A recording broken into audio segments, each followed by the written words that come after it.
Wabarakatuh. Alhamdulillahirabbil alamin. Wassalatu wassalamu ala rasulillahi ajmain. Rabbi shrahli sadri wa yassirli amri wahlul 'uqdatam min lisani yafqahu qauli, amin, amma ba'd. Alhamdulillah, berjumpa lagi dengan kami keluarga besar Zahidin Cakrawala Cemerlang, sebuah yayasan yang menyediakan media berupa Zoom yang insya Allah akan kita gunakan untuk mensiarkan agama Islam sebagai agama yang hak, agama yang tinggi dan mulia. Al-Islamu ya'lu wa la yu'la alaih. Dan tidak mungkin kita akan beragama dengan agama yang tinggi dan mulia ini jika Allah tidak memberi petunjuk kepada kita. Wa ma kunna linahtadiya laula an hadanallah. Saudaraku yang dimuliakan Allah, Zoom JCC juga insya Allah akan terus bersama-sama dengan Anda membongkar budaya busuk kaum kafir dan membentengi umat dari upaya pemurtatan yang terus dilakukan oleh Bani Gunaryon.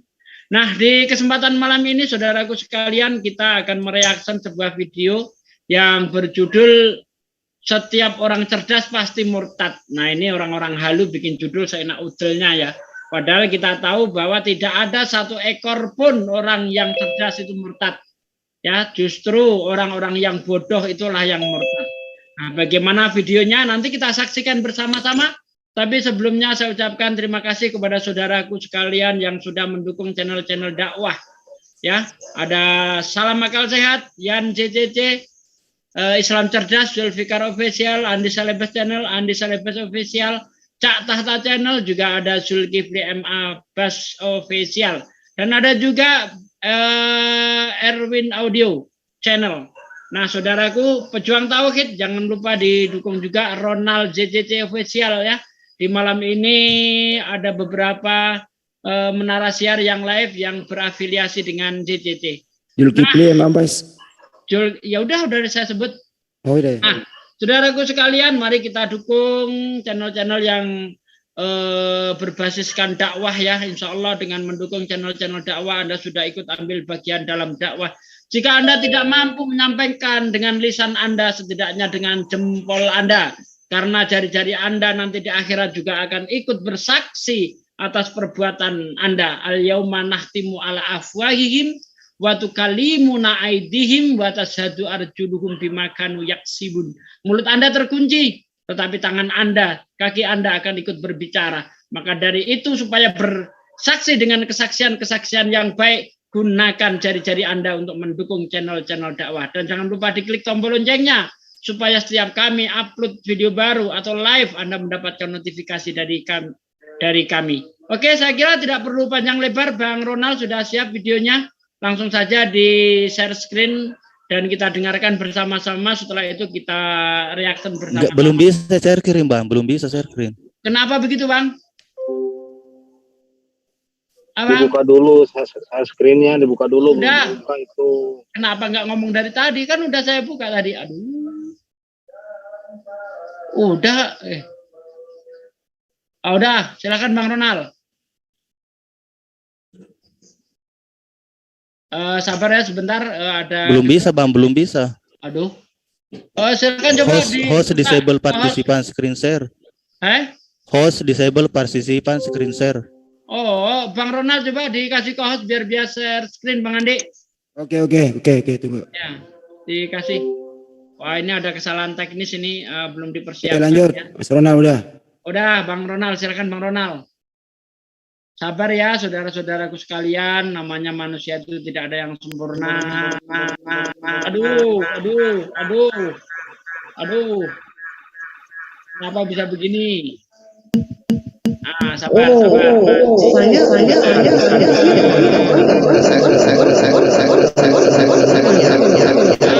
ditutup dulu telinganya ya para pendengar ya.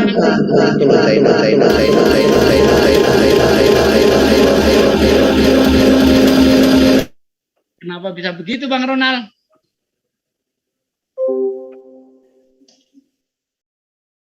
Coba ya, sebetulnya Bang Ronald mengalami kendala ini ya. Saya salah satu murtadin Indonesia yang murtad sekitar 3 tahun yang lalu.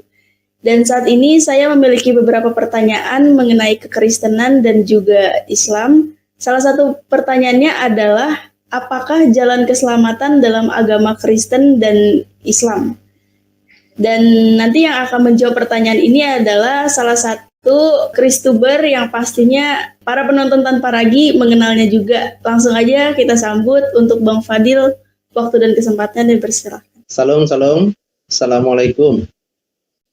Ya, Zainab, pertanyaan kamu sebelumnya adalah, apakah perbedaan jalan keselamatan dalam agama Kristen dan Islam? Untuk umat Islam sendiri, yang saya yakini, jalan keselamatan itu hanya melalui iman dan amal soleh. Tercatat di mana? Tercatat di dalam Quran surat Al-Baqarah ayatnya yang ke-82.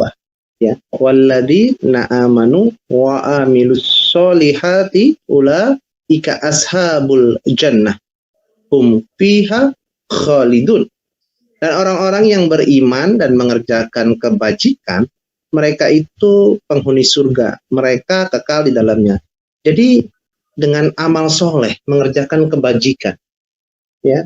Karena saya yakin waktu saya masih Muslim, hanya amal soleh lah, ya, yang bisa menyelamatkan saya. Tanpa perbuatan baik atau amal ibadah, maka saya tidak akan selamat. Kenapa demikian? Karena saya meyakini ada ukurannya, begitu ya. Nanti akan ditimbang banyak mana amal baik atau amal buruk. Nah, kalau amal baiknya banyak, maka ya saya selamat. Ya, amal buruknya banyak, maka saya nggak selamat. Itu pikiran saya dulu, begitu ya.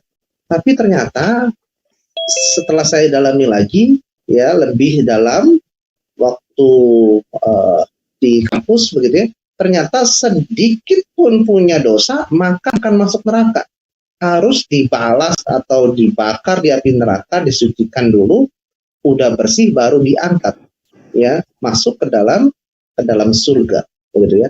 Intinya jalan keselamatannya melalui amal baik. Lalu untuk yang kekristenan, yang saya yakini sekarang, itu hanya melalui Tuhan Yesus Kristus atau Isa Al-Masih sebagai Tuhan dan Juru Selamat. Gitu ya. Itu tercatat di mana?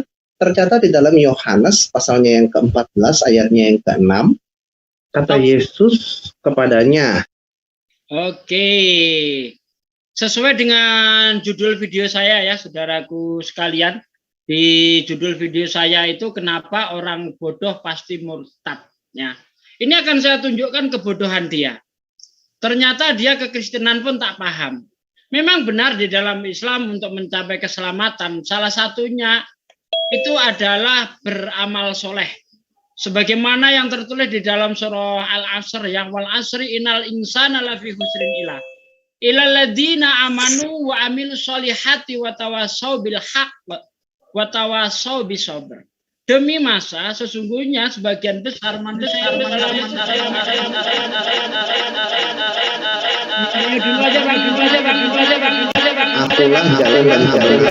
ya, di mute aja dulu ya. Saya ulang lagi ya, di dalam Quran surah Al-Asr sangat jelas dikatakan wal asri innal insana lafi khusrin illal ladzina amanu wa amilus solihati wa tawasaw bil haqq wa tawasaw bis sabr. Demi masa sesungguhnya manusia itu sebagian besar dalam keadaan merugi, kecuali orang yang beriman, yang beramal soleh, yang berdakwah ya, wa amilus solihati wa tawasaw bil haq, menyampaikan kebenaran atau dakwah, wa tawasaw bil haq wa tawasaw bis sabr, dan selalu sabar dalam menghadapi masalah. Yang pertama harus beriman, beramal soleh, dakwah, dan bersabar. Itu yang diajarkan di dalam Islam. Nah, kemudian dia tadi mengatakan kalau Kristen enggak, yang penting percaya Yesus. Karena berdasarkan Yohanes 14:6, akulah jalan kebenaran dan hidup, orang tidak akan sampai kepada Bapa kalau tidak melalui aku. Nah, ini bodoh dia. Jalan keselamatan, syarat untuk mencapai surga saja orang Kristen nggak paham.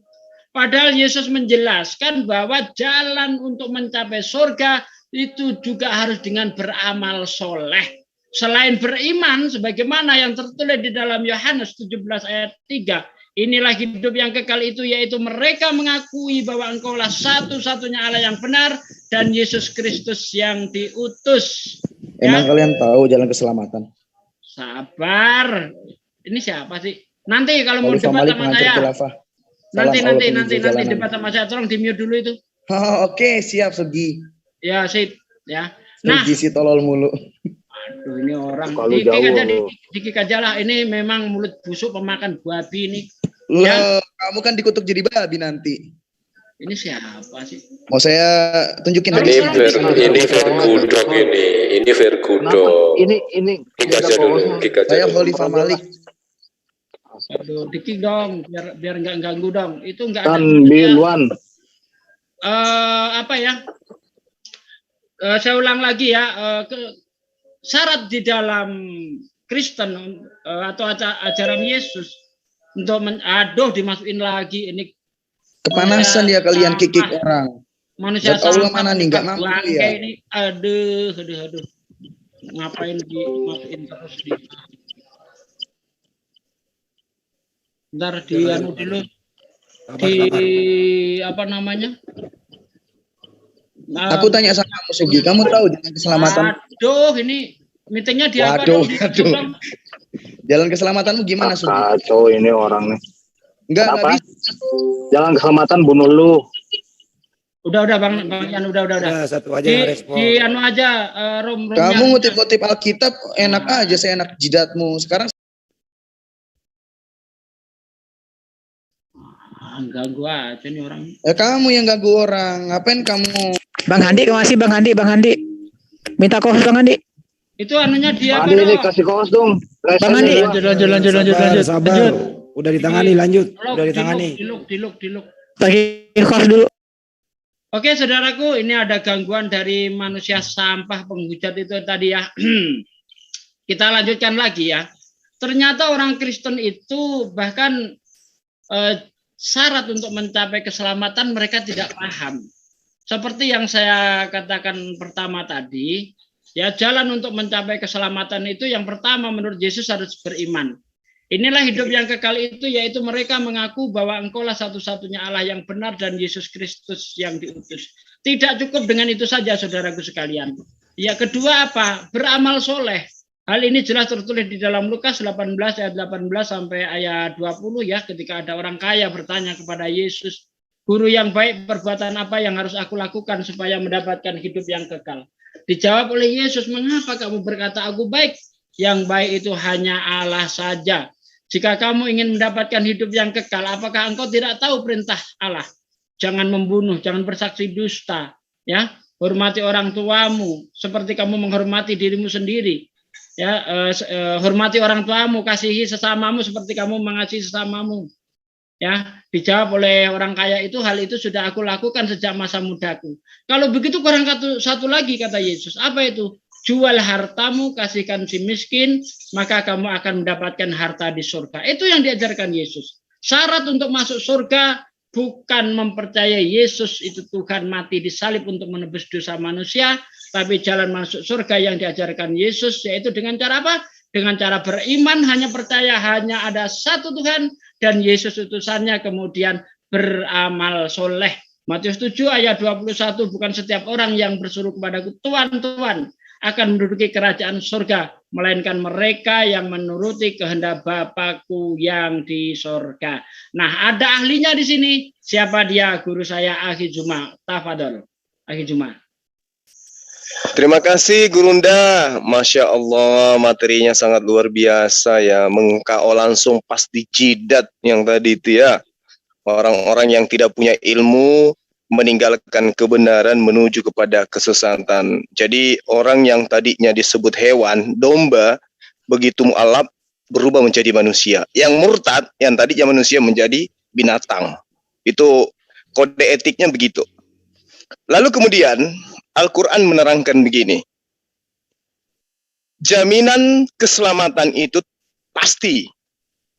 Seperti yang diterangkan oleh Yesus di dalam Al-Quran. Ya, saya pinjam nama Yesus karena Yesus itu adalah nama yang tadinya Iso. Ya. Kemudian berubah setelah pindah ke Eropa menjadi Yesus. Al-Qur'an menerangkan bahwa wa innahu huwa rabbi wa innallaha ya huwa rabbi wa rabbukum fa'budu hadza siratul mustaqim.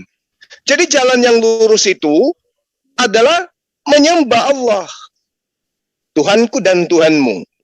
Jadi kalau dikatakan di dalam Islam itu keselamatan adalah ketika apa? Ketika berbicara mengenai amal baik, amal buruk, yang menyelamatkan adalah perbuatan yang baik. Bahlul, dengarkan baik-baik. Pasang kuping kau tuh. Apa perlu toa saya kasih sampai di kuping kau supaya kau bisa belajar? Kalau kamu nggak ngerti Bible, tanya sama saya. Jangan kau asal ngomong saya di depan umum. Ya, Yesus mengajarkan bahwa di dalam kitabnya orang-orang yang mengaku sebagai utusannya menerangkan dengan jelas. Barang siapa menyambut seorang nabi sebagai nabi, ia akan menerima upah nabi. Barang siapa menyambut seorang benar sebagai orang benar, ia akan menerima upah orang yang benar. Dan barang siapa memberi air sejuk secangkir saja pun kepada salah seorang yang kecil, karena ia muridku, aku berkata kepadamu, sesungguhnya ia tidak akan kehilangan upahnya daripadanya. Jadi pekerjaan itu diupah sesuai dengan pekerjaan itu tersebut. Ayub 34 nomor 11. Itu sangat jelas dikatakan, malah ia mengganjar manusia sesuai dengan perbuatannya dan membuat setiap orang mengalami sesuai dengan kelakuannya. Bahlul, baca itu kitab supaya kau ngerti bahwa Tuhan pencipta langit dan bumi mengupah keselamatan dengan perbuatan yang baik, mengupah dengan neraka dengan perbuatan yang tidak baik. Mazmur 62 nomor 12. Dan daripadamu juga kasih setia ya Tuhan, sebab Engkau membalas setiap orang menurut perbuatannya. Bahlul, bahlul. Ini kitab yang kau anggap suci. Kalau engkau berkata, sungguh kami tidak tahu hal itu, apakah dia yang menguji hati tidak tahu yang sebenarnya? Apakah dia yang menjaga jiwamu tidak mengetahuinya? Dan membalas manusia menurut perbuatannya masing-masing. Bahlul, bahlul. Yesaya 3 nomor 10, nomor 11. Katakanlah bahagialah orang yang benar, sebab mereka akan memakan hasil pekerjaannya. Celakalah orang fasik, malapetaka bagi mereka, sebab mereka akan diperlakukan menurut perbuatannya sendiri. Bahlul, bahlul.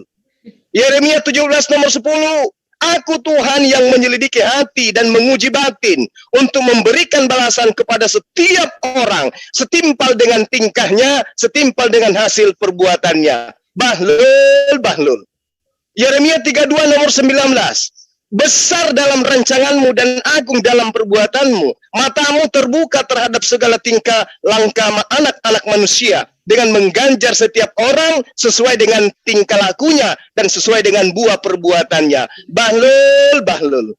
Yehezkiel 7 nomor 27. Raja akan berkabung dan pemimpin akan diliputi kekagetan, dan tangan seluruh penduduk negeri itu akan menjadi lemas ketakutan. Aku akan berbuat terhadap mereka selaras dengan tingkah lakunya, dan aku akan menghakimi mereka selaras dengan cara mereka menghakimi, dan mereka akan mengetahui bahwa akulah Tuhan. Bahlul, bahlul. Jadi benarlah apa yang dikatakan di dalam Matius 23 nomor 15. Celakalah engkau wahai ahli kitab, orang-orang Farisi, orang munafik, engkau menyeberangi lautan, menjelajahi daratan untuk mencari pengikut. Mereka yang menjadi pengikutmu kau jadikan sebagai orang neraka, lalu kemudian mereka 2 kali lebih jahat daripada kamu. Ya, kenapa saya katakan kamu itu lebih jahat? Karena kamu sudah tahu bahwa manusia diupah berdasarkan terhadap perbuatannya masing-masing. Lalu kemudian dengan mulutmu yang tidak punya ilmu itu, kau katakan bahwa dengan percaya Yesus orang akan diselamatkan. Nenekmu kiper 7 turunan. Siapa yang ngajarin kau seperti itu? Ya, Yesus mengatakan jika hidup keberagamaanmu tidak lebih sempurna daripada ahli Torah, orang-orang Farisi, sesungguhnya kamu tidak akan masuk ke dalam kerajaan surga. Weh Bahlul, orang-orang Farisi, orang-orang penganut Torah itu Tuhannya cuma satu. Mereka susah masuk surga, apalagi kalian yang Tuhannya 3. Belajar lagi. Lalu kemudian diterangkan juga di dalam Lukas 12 nomor 5. Aku akan menunjukkan kepada kalian, kepada siapakah kamu harus takut. Takutilah dia yang telah membunuh, mempunyai kuasa untuk melemparkan orang ke dalam neraka. Sesungguhnya aku berkata kepadamu, takutilah dia. Kalian pernah takut kepada pencipta langit dan bumi? Tidak. Kalian bersuka cita di dalam kesesatan kalian.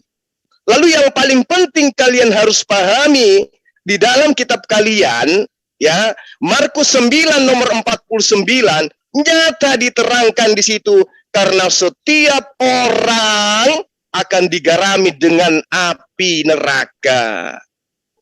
Paham tuh? Itu kitabmu, setiap orang, terkecuali kau sudah tidak merasa orang. Kitabmu menerangkan setiap orang, berarti setiap Kristen akan digarami dengan api. Paham enggak? Markus 9 itu berbicara mengenai neraka, dan setiap orang di situ akan digarami dengan api. Siap-siap aja kalian digarami dengan api. Ya, terakhir di dalam Matius 7 ya, Matius 7 nomor 22. Pada hari terakhir nanti banyak orang akan berkata kepadaku, Kurius, Kurius, Kurios, kami sudah berbicara atas namamu, bermujizat atas namamu, bernubuat atas namamu, mengusir setan atas namamu. Ya, tapi apa kata Yesus? Enyahlah daripadaku, engkau semua pembuat kejahatan. Bahlul, Bahlul. Justru yang menyebut Yesus Tuhan yang akan diusir, tuyul.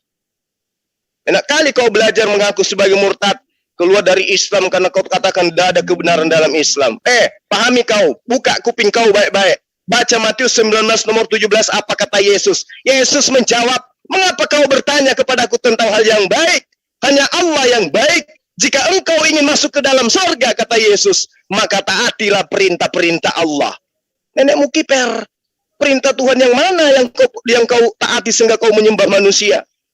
Ya, ini murtadin, odong-odong yang gak paham Islam ini memang harus benar-benar harus dipahamkan mereka supaya mereka sadar sesadar-sadarnya bahwa tidak ada kebenaran di dalam pengajaran ahli Torah, ahli Farisi yang menyeberangi lautan, menjelajahi daratan untuk membuat agama baru dan membuat pengikutnya menjadi 2 kali lebih jahat dari mereka. Pahami itu.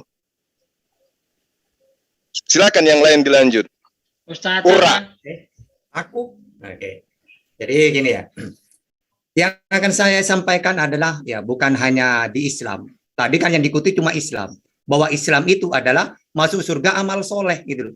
Nah padahal di semua ajaran para nabi, ajaran samawi ya sama. Karena Allah ya mengutus para nabi itu juga memberi aturan, kitab. Isinya apa? Aduh. Hah?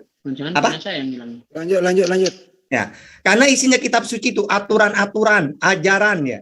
Terus ada juga larangan, perintah. Nah, ini harus ditaatin ini. Nah, nanti kalau cuma beriman kepada Allah, Nabi Muhammad tidak melakukan aturan, ini tetap aja nanti akan ya disiksa. Jadi masuk surga itu ya tergantung amal soleh juga. Ini semua ada di ajaran semua kitab suci. Ya, makanya ada nanti yang namanya buku ya, buku amal. Nah, itu kan tadi mengatakan ditimbang. Apakah di kitabnya di Bible ada seperti itu? Ada ya. Coba kalau kita baca Wahyu 20 ya, 12 sampai 13 itu. Lalu aku tampak segala orang mati, besar kecil, berdiri di hadapan aras itu. Dan segala kitab pun dibukakanlah. Dan dibukakan pula sebuah kitab yang lain, yaitu kitab hayat. Maka segala orang yang mati itu dihukumkan menurut segala perbuatannya yang tersurat di dalam kitab-kitab itu. Nah, sama kan? Jadi amal soleh, wa basyiril ladina amanu wa amilus solihati anna lahum jannatin tajri min tahtihal anhar. Sama dengan itu. Jadi amal juga perlu gitu. Juga pertaubatan ya ada. Kalau orang yang bersalah, semua ajaran samawi ya taubat. Dalam Imamat 5 ya, 17 sampai 18. Jikalau seseorang berbuat dosa dengan melakukan salah satu hal yang dilarang Tuhan tanpa mengetahuinya, maka ia bersalah dan harus menanggung kesalahannya sendiri. Haruslah ia membawa kepada imam seekor domba jantan gitu ya. Nah ini semua apa? Orang yang berdosa ya ada hukumannya gitu loh. Juga dalam Matius 18, 3-8. Lalu berkata, aku berkata kepadamu, sesungguhnya jika kamu tidak bertobat dan menjadi seperti anak kecil ini, kamu tidak akan masuk ke dalam kerajaan surga. Maksudnya apa? Maksudnya orang itu memang ya, walaupun dipercaya kepada Tuhan, tapi tidak melakukan perintah, larangan, ya tetap akan dihakimi. Ya tetap di situ kalau melanggar perintah dan tidak menjauhi larangannya, ya masuk neraka. Sama seperti dalam Islam. Contohnya Matius 25 ayat 41. Dan ia akan berkata juga kepada mereka yang di sebelah kirinya, nyalah dari hadapanku, hai kamu orang-orang terkutuk, nyalah ke dalam api yang kekal, yang telah sedia untuk iblis dan malaikat-malaikatnya. Juga Lukas 12, 5-6. Aku akan menunjukkan kepada kamu siapakah yang harus kamu takuti. Takutilah dia yang setelah membunuh mempunyai kuasa untuk melemparkan orang ke dalam neraka. Nah, jadi apa? Semua ajaran samawi itu ya harus melakukan perintah Allah. Bukan hanya beriman kepada Allahnya. Perintah-perintah larangan itu juga harus dipatuhi. Nah, kalau tidak dipatuhi, gimana kita mau masuk surga? Nah, kalau orang-orang yang non-muslim ini, mereka fatal banget kesalahannya. Pertama, mereka tidak mentuhankan Allah. Ya, sehingga apa? Bukan hanya amal soleh yang mereka tidak lakukan. Memang mereka tidak punya amal soleh. Amal soleh dari mana? Wong kitab suci aja gak punya. Ngambil kitabnya orang. Gitu. Tuhan aja bukan Tuhan Allah yang mereka sembah. Ya malah manusia. Jadi fatal banget nerakanya ini ya gitu. Ya lanjut yang lain. Setengah menit ya. Setengah menit. Lama juga boleh. Ayat yang di Bible di atas itu ya. Tadi dia ngomong gini nih. Kata Tuhan Yesus, tidak ada seorang pun yang datang kepada Bapa kalau tidak melalui aku. Artinya harus melalui Tuhan sampai ke Tuhan. Didengarin coba, dengerin baik-baik kata-katanya. Yesus itu Tuhan, jadi harus melalui Tuhan baru sampai ke Tuhan, ke Bapa. Artinya apa? Ada dua Tuhan. Itu aja kok repot. Terima kasih. Lanjut, Nol. Yang lainnya? Pun yang datang kepada lanjut. Oke, lanjut aja, lanjut. Bapak kalau tidak melalui aku. Berarti hanya Yesus satu-satunya juru selamat. Ya, mau datang kepada Bapa aja harus melalui Yesus. Bahkan di Kisah Para Rasul pasalnya yang keempat ayatnya yang ke-12 berbunyi demikian. Dan keselamatan tidak ada di dalam siapapun juga selain di dalam Dia. Sebab di bawah kolong langit ini tidak ada nama lain yang diberikan kepada manusia yang olehnya kita dapat diselamatkan. Berarti keselamatan hanya di dalam Dia, nggak ada lagi, ya, nggak ada lagi, saudara. Jadi sudah terjawab ya. Kalau jalan keselamatan umat Islam itu melalui amal baik, ya, umat Kristen melalui Yesus Kristus atau Isa Al-Masih. Nah, apapun itu, setiap keyakinan punya prinsipnya masing-masing, kita hargai itu. Tapi bagi saya ini merupakan sebuah hal yang harus dipertanyakan begitu ya, karena saya tidak mau nggak selamat. Saya hidup di dunia ini harus selamat, apalagi kalau udah mati saya harus tahu saya mau kemana begitu ya. Kalau dengan amal ibadah, maka saya harus tahu tolak ukur amal ibadah saya. Kalau saya nggak tahu dan bahkan nggak ada tolak ukur amal ibadah di surga nanti, bahkan di akhirat nanti, kita nggak bisa tahu ke kita tuh masuk surga atau masuk neraka. Ya dong, harus ada tolak ukur dong. Misalkan 1000 kebaikan atau 1000 amal ibadah, 1000 amal soleh, maka baru bisa masuk surga misalkan begitu. Stop, Bang. Oke, kita komentari di sini ya, kebodohan dia yang berikutnya di sini. Dia menganggap bahwa harus mengumpulkan sebanyak-banyaknya, ya, amal soleh. Harus ada standarnya. Standarnya di dalam Islam itu bukan seberapa banyak dari amal yang kita kumpulkan, tapi seberapa ikhlas. Tolak ukurnya adalah ikhlas. Ya, walaupun kamu beramal 1 miliar, tapi kamu tidak ikhlas karena ingin pamer, ya itu bagi Allah hanya sampah saja. Tidak ada gunanya. Karena di dalam Islam itu beramal betul-betul harus ikhlas. Ya, karena Allah saja, inna sholati wa nusuki wa mahyaya wa mamati lillah hirabbil alamin. Ya, ibadahku, sholatku, hidupku, matiku, dan semua yang apa kita kerjakan hanya kepada Allah kita menyerahkannya, bukan karena manusia. Kalau karena manusia nggak ada gunanya, seperti contoh kamu sholat misalnya kan, tapi karena ingin dilihat orang lain, nggak ada gunanya bagi Allah. Bukan berapa rakaat sholat yang kamu bisa kerjakan, bukan, tapi seberapa ikhlaskah kalian menjalankan ibadah kepada Allah Subhanahu wa taala, ya. Ara'aital ladzi yukadzibu bidin, ya. Aladina astagfirullahaladzim, ya.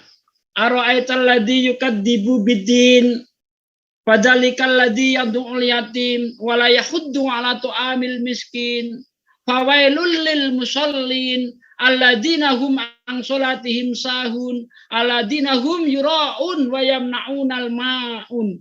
Nah, di situ tadi ya, orang yang sholatnya ingin dilihat orang lain itu adalah orang-orang yang celaka walaupun dia sholat. Orang yang lalai dalam menjalankan sholat itu juga orang yang celaka di dalam walaupun dia menjalankan sholat. Tidak mau memberi sumbangan, tidak mau bersedekah, ya, itu juga celaka walaupun dia menjalankan sholat. Jadi bukan berapa banyak amal yang kita perbuat, ya, tapi seberapa ikhlaskah engkau menjalankan ibadah kepada Allah Subhanahu wa taala. Bahkan kata Nabi kepada Mu'az, sesungguhnya amalmu yang sedikit tapi kamu lakukan dengan ikhlas itu sudah mencukupi. Begitu di dalam Islam, pantas kamu murtad, goblok sih lo, nggak ngerti aturan Islam sehingga kamu berkata begitu. Seberapa banyak yang harus kita lakukan, tapi kamu nggak menyebut seberapa ikhlaskah ketika kamu beramal. Semakin banyak beramal bagus, tapi standarnya tetap saja ikhlas. 1000 ikhlas bagus, 100.000 ikhlas bagus, 1 juta ikhlas bagus, 1 miliar tidak ikhlas tidak bagus. Kan begitu di dalam Islam. Gimana sih? Sementara kau meyakini sebuah ajaran yang tidak ada dasarnya. Contoh Anda percaya Yesus itu Tuhan mati disalib untuk menebus dosa manusia. Ajaran siapa? Ajaran kakek lo? Bukan. Itu ajaran Paulus. Paulus yang mengajarkan supaya bisa masuk surga percaya Yesus mati disalib untuk menebus dosa manusia. Kalau menurut Yesus sendiri tidak seperti itu. Ya, ayat-ayatnya sudah diungkap dengan panjang lebar oleh guru saya tadi, dan saya juga sudah mengungkapkan beberapa ayat, dan ternyata ayat-ayat yang kita sodorkan tadi tidak satu pun yang menegaskan ya Yesus mengajarkan bahwa percayalah aku mati disalib untuk menebus dosamu. Tidak satu ayat pun pernyataan Yesus seperti itu. Oke, terima kasih. Yang lainnya. Saya sebentar ya, nunjukkan ayat-ayat doang. Jadi begini ya, tadi mengatakan keselamatan hanya ada pada Yesus. Ya itu benar, di zamannya. Karena memang para nabi itu diutus, saling melengkapi, meneruskan. Ya, walaupun Yesus sendiri ya gitu. Karena dia diutus cuma 3 tahun, ya disuruh menunggu lagi nabi setelahku kan gitu. Untuk menyempurnakan ajarannya, karena ajarannya ditolak 3 tahun lagi. Ya, nah yang saya tekankan, bahwa para nabi itu saling berkaitan, meneruskan terus. Gitu loh. Makanya di zamannya Musa ya harus mengikuti Musa. Sampai kapan? Sampai Allah mengutus Isa. Ya, makanya dalam surah Al-Maidah 44, Inna anzalna Taurata fiha huda wa nur. Yahkumu bihan nabiyyuna alladziina aslamu lil ladziina hadu war-rabbaniyuna wal akhbar bima stufidu min kitabillah wa kanu alaihim syuhada. Langsung terjemahan. Sungguh kami yang menurunkan kitab Taurat, di dalamnya ada petunjuk dan cahaya, yang dengan kitab itu para nabi yang berserah diri kepada Allah memberi putusan atas perkara orang Yahudi. Demikian juga para ulama dan pendeta-pendeta mereka. Jadi apa? Ketika Allah mengutus Musa, ya Musa yang memutuskan segala sesuatu. Sampai kapan? Sampai Allah mengutus Isa dengan kitabnya. Teruskan ayatnya. Wa katabana alaihim fiha annam. Oh, ini isinya Taurat. Apa? Wa katabana alaihim fiha anna nafsa bil nafsi wal aina bil aini wal anfa bil anfi wal udhuna bil udhuni was sinna bis sinni wal juruha qisas. Nah, isinya Taurat itu apa diantaranya harus dipatuhi. Kami telah menetapkan bagi mereka di dalamnya Taurat bahwa nyawa dibalas dengan nyawa. Ini seterusnya. Sampai kapan ini? Patuh kepada semua ini. Sampai Allah mengutus nabi setelahnya. Siapa? Isa. Wa qaffayna ala asarihim bi Isa bani Maryam. Musaddiqan lima baina yadayhi minat Taurat. Wa atainahul Injil fihi hudaw wa nur. Wa musaddiqan lima baina yadayhi minat Taurat wa hudaw wa mau'idatan lil muttaqin. Nah, dan kami, nah ini ya, setelah Musa, dan kami teruskan jejak mereka dengan mengutus Isa putra Maryam, membenarkan kitab yang sebelumnya, yaitu Taurat, dan kami menurunkan Injil kepadanya. Di dalamnya terdapat petunjuk dan cahaya. Nah, makanya setelah Allah mengutus Isa, waliyahkum ahlal Injil bima anjalallah fihi. Dan hendaklah pengikut Injil memutuskan perkara menurut apa yang diturunkan Allah di dalamnya. Sampai kapan? Sampai Allah mengutus Nabi Muhammad. Teruskan ayatnya. Wa anzalna ilaikal kitab bil haqqi musaddiqan lima baina yadayhi minal kitab wa muhaiminan alaih. Ya, sampai Allah mengutus Nabi Muhammad. Maka ketika Allah mengutus Nabi Muhammad, direvisi semua ajaran itu. Tidak berlaku kitabnya. Karena kenapa? Karena Allah sekarang mengutus Nabi Muhammad. Sedangkan kitab-kitab yang lain, nabi-nabi yang lain sebelumnya untuk Israel saja. Dan kami telah menurunkan Al-Quran kepadamu Muhammad dengan membawa kebenaran yang membenarkan kitab-kitab yang diturunkan sebelumnya dan menjaganya. Maka putuskanlah perkara mereka menurut apa yang diturunkan Allah. Ya kan gitu. Jadi apa? Semua para nabi itu memang tidak ada keselamatan melalui Yesus. Di zamannya Yesus tidak ada keselamatan melalui di zamannya Musa tanpa melalui Musa. Begitu juga ketika Allah mengutus nabi yang terakhir, tidak ada keselamatan. Ya, selain mereka mengikuti Nabi Muhammad dengan Al-Qur'annya. Nah, ini semua memang sudah apa ya? Rencananya Allah seperti itu, turun-temurun mengutus para nabi itu. Ya, saling meneruskan, menyempurnakan gitu ya. Oke, lanjut. Oke, Jumat. Ya, lanjut. Al-Quran menerangkan begini. Nabi yang datang kepada Bani Israel itu bukan yang datang kepada Kristen ya, kepada Bani Israel. Itu mengatakan dan kemudian diwahyukan kembali oleh Allah kepada umat Islam. Wa innallaha huwa rabbi wa rabbukum. Ya, dialah Allah, Tuhanku dan Tuhanmu. Itu kata Isa, itu kata Yesus. Apa perintahnya kemudian? Fa'budu, sembahlah Allah. Penyembahan terhadap Allah, kata Nabi Isa alaihissalam, itulah jalan lurusnya. Jadi ketika dikatakan Yesus itu jalan menuju kepada Allah, tidak ada yang sampai kepada Bapa tanpa melalui aku, kata dia. Itu adalah harus mengikuti instruksi perintah-perintah sang Rasul. Jadi sang Rasul ini Yesus. Yang utusan Tuhan itu Yesus. Jadi perintah dia yang harus diikutin. Terkait dengan penyembahan kepada Allah, dia pun menerangkan di dalam Yohanes 20 nomor 17. Yesus berkata kepadanya, janganlah engkau memegang aku, sebab aku belum pergi kepada Bapa, tetapi pergilah kepada saudara-saudaraku, dan katakan kepada mereka bahwa sekarang aku akan pergi kepada Bapakku dan Bapakmu, kepada Tuhanku dan Tuhanmu, Allahmu dan Allahku.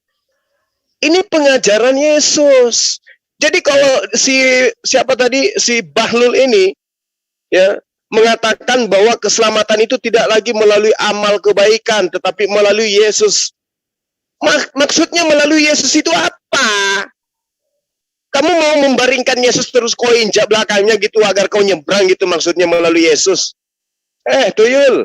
Yang dimaksud melalui Yesus itu, kau harus baca di dalam Matius 19 nomor 19 sampai nomor 21. Melalui Yesus itu begitu. Ada seorang yang datang kepada Yesus dan berkata, Guru, perbuatan baik apakah yang harus kuperbuat untuk memperoleh hidup yang kekal? Ini Yesus diminta untuk menjelaskan kayak mana supaya orang itu hidup kekal. Tuyul. Bukan melalui Yesus artinya nyembah dia. Tapi Yesus memberikan garis yang terang. Kayak mana bisa aku mendapatkan hidup yang kekal itu, wahai Yesus? Apa kata Yesus? Apa kata kata Yesus? Sembahlah aku. Ada? Nggak ada itu, tuyul. Makanya itu jidat dipakai mikir. Jawab Yesus ketika ditanya tentang hidup kekal. Apa sebab engkau bertanya kepada aku tentang hal yang baik? Hanya satu yang baik. Tetapi jikalau engkau ingin masuk ke dalam hidup, turutilah segala perintah Allah. Tuh, baca tuh. Kalau mau hidup, kata Yesus, turutilah segala perintah Allah. Nah, sekarang perintah Allah yang datang kepada Bani Israel itu di mana? Semuanya terekam di dalam kitab para nabi yang mereka sebut dengan kitab Tanak, yang mereka sebut dengan kitab Taurat. Ayo. Seperti apa aku harus berlaku supaya aku mendapatkan hidup yang kekal, kata orang itu. Apa jawab Yesus? Gampang. Apa gampangnya? Turuti segala perintah Allah. Mana perintah Allah? Yang tertuang di dalam perjanjian lama. Itu yang harus diturutin untuk mendapatkan hidup yang kekal. Bukan dengan doktrin dogma. Tidak ada lagi keselamatan dengan melakukan perbuatan-perbuatan baik. Nenekmu kiper, lu tuyul, belajar dari mana kamu? Pingin rasanya gigit kuping kau itu. Yesus menerangkan di dalam Matius 6 nomor 20. Apa kata dia? Tetapi kumpulkanlah bagimu harta di surga. Di surga gengat dan karat tidak merusakkan. Dan pencuri tidak membongkar serta tidak mencurinya. Apa harta surga itu? Kamu pikir belangkon? Bukan, tuyul. Harta surga itu amal perbuatan baik. Syahadat itu. Ya. Lalu kemudian kembali ke tadi. Ketika Yesus ditanya, Yesus yang ditanya. Bukan pendeta, bukan romo, bukan pastor. Tapi Yesus langsung yang ditanya. Yang kau sembah itu. Guru, perbuatan baik apakah yang harus kuperbuat untuk memperoleh hidup yang kekal? Jawab Yesus. Apa sebab engkau bertanya kepada aku tentang apa yang baik? Hanya satu yang baik. Tetapi jikalau engkau ingin masuk ke dalam hidup, turutilah segala perintah Allah. Sekarang kau ikut siapa kau? Perintah Tuhan kau hapus semua. Kau hapus semua perintah Tuhan, lalu kau katakan kau melalui Yesus. Dengan matinya dia di atas tiang salib. Itu yang kau imani. Perintah siapa itu? Orang itu bertanya, perintah yang mana itu, wahai guru? Kata sang guru, bukan sang Tuhan. Kata sang guru, jangan membunuh, jangan berzina, jangan mencuri, jangan mengucapkan saksi dusta, hormati ayah ibumu, dan kekasihilah sesamamu, sebagaimana engkau mengasihi dirimu sendiri. Apa kata orang itu kepada Yesus? Semua itu telah kuturutin.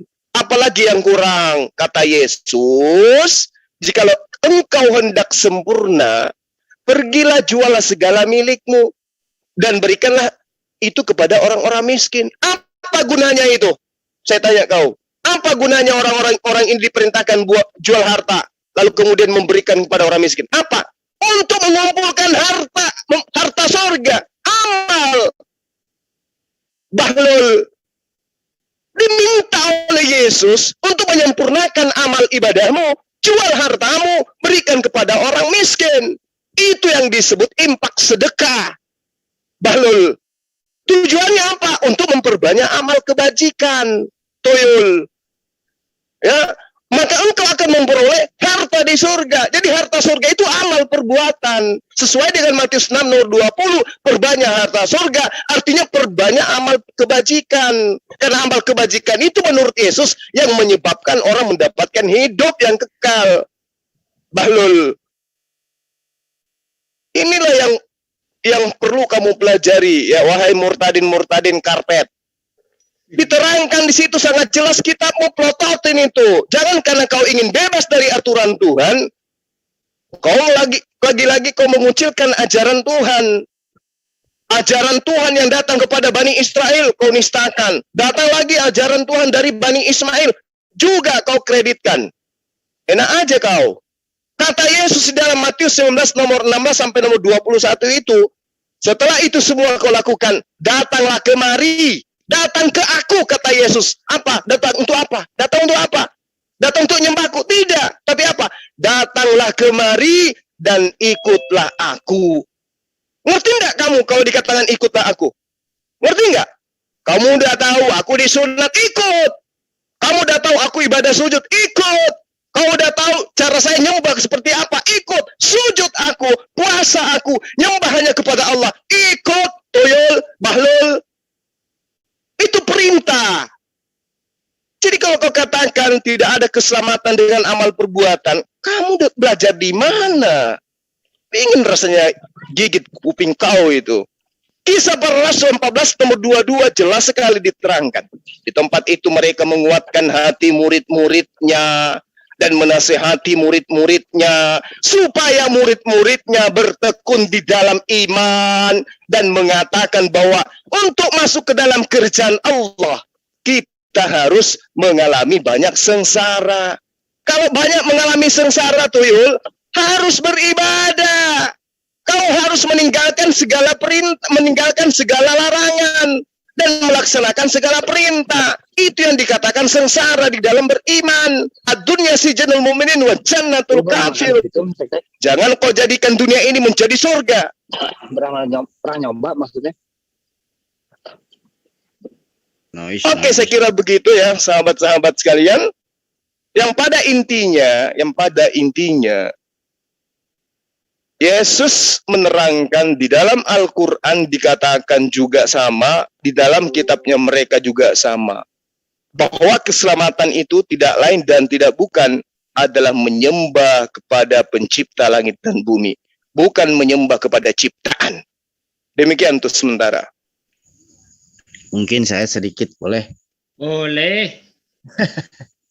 Assalamualaikum warahmatullahi wabarakatuh ya. Bismillahirrahmanirrahim. Waalaikumsalam. Jadi ketika kebaikan tidak dihargai, apakah mereka akan menghargai kejahatan?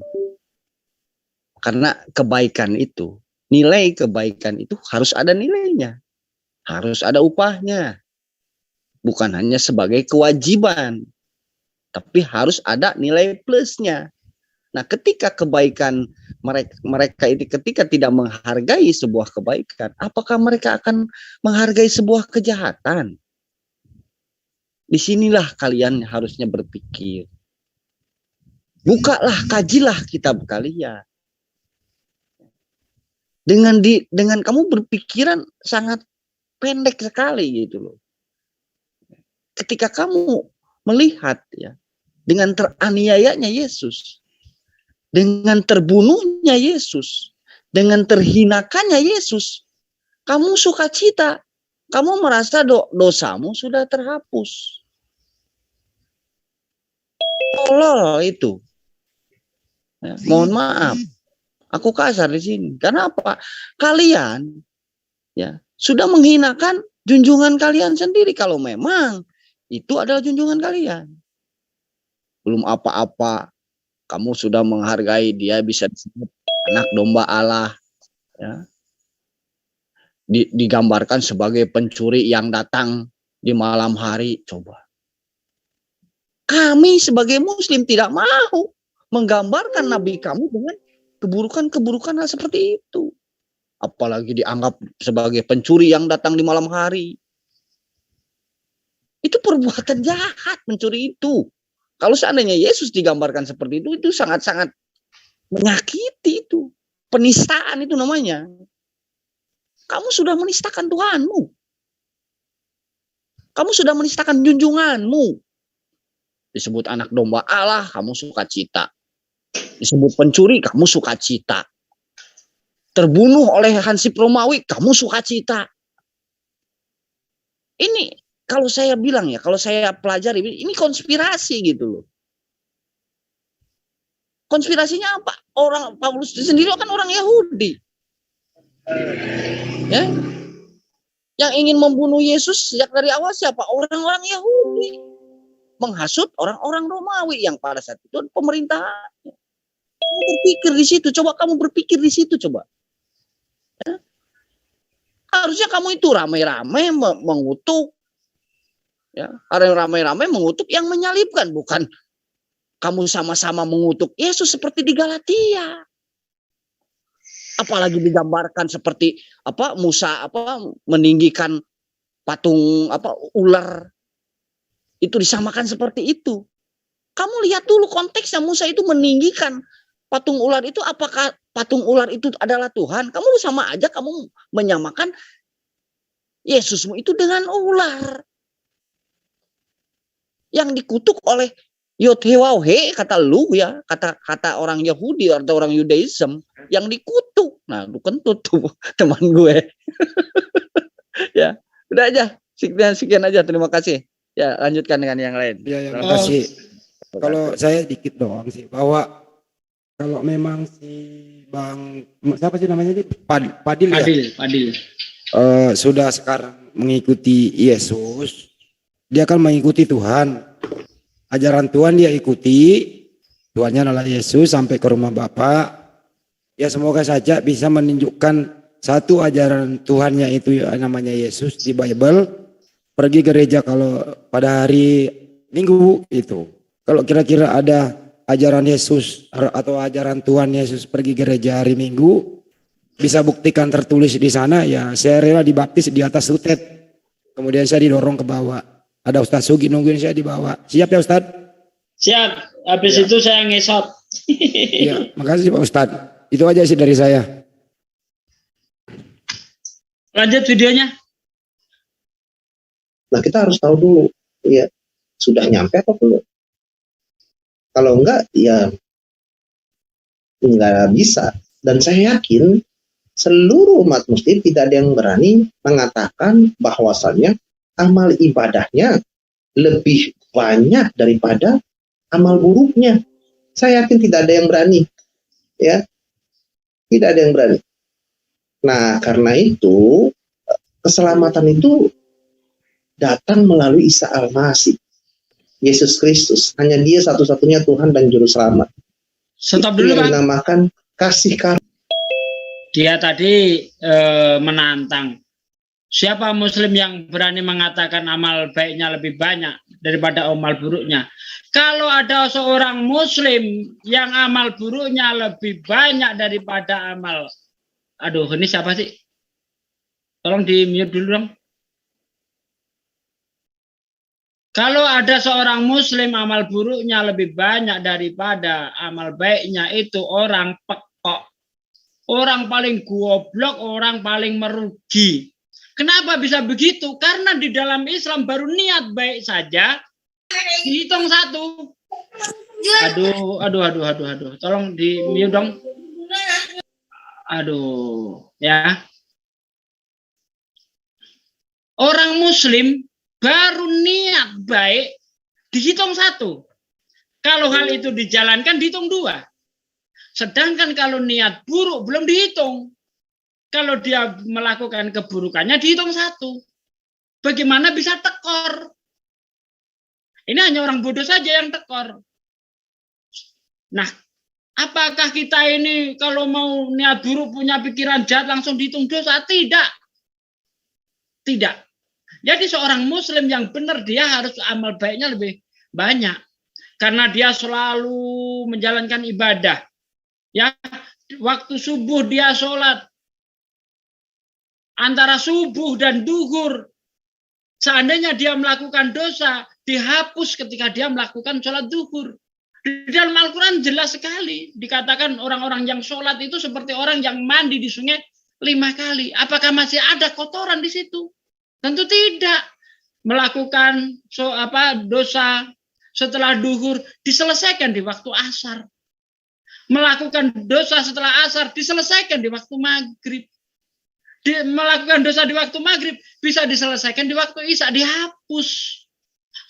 Asalkan kamu tidak melakukan dosa syirik, maka semua dosa akan diampuni. Belum lagi yang puasa-puasa. Ya, puasa 6 hari setelah lebaran itu menghapus amal perbuatan buruk selama setahun.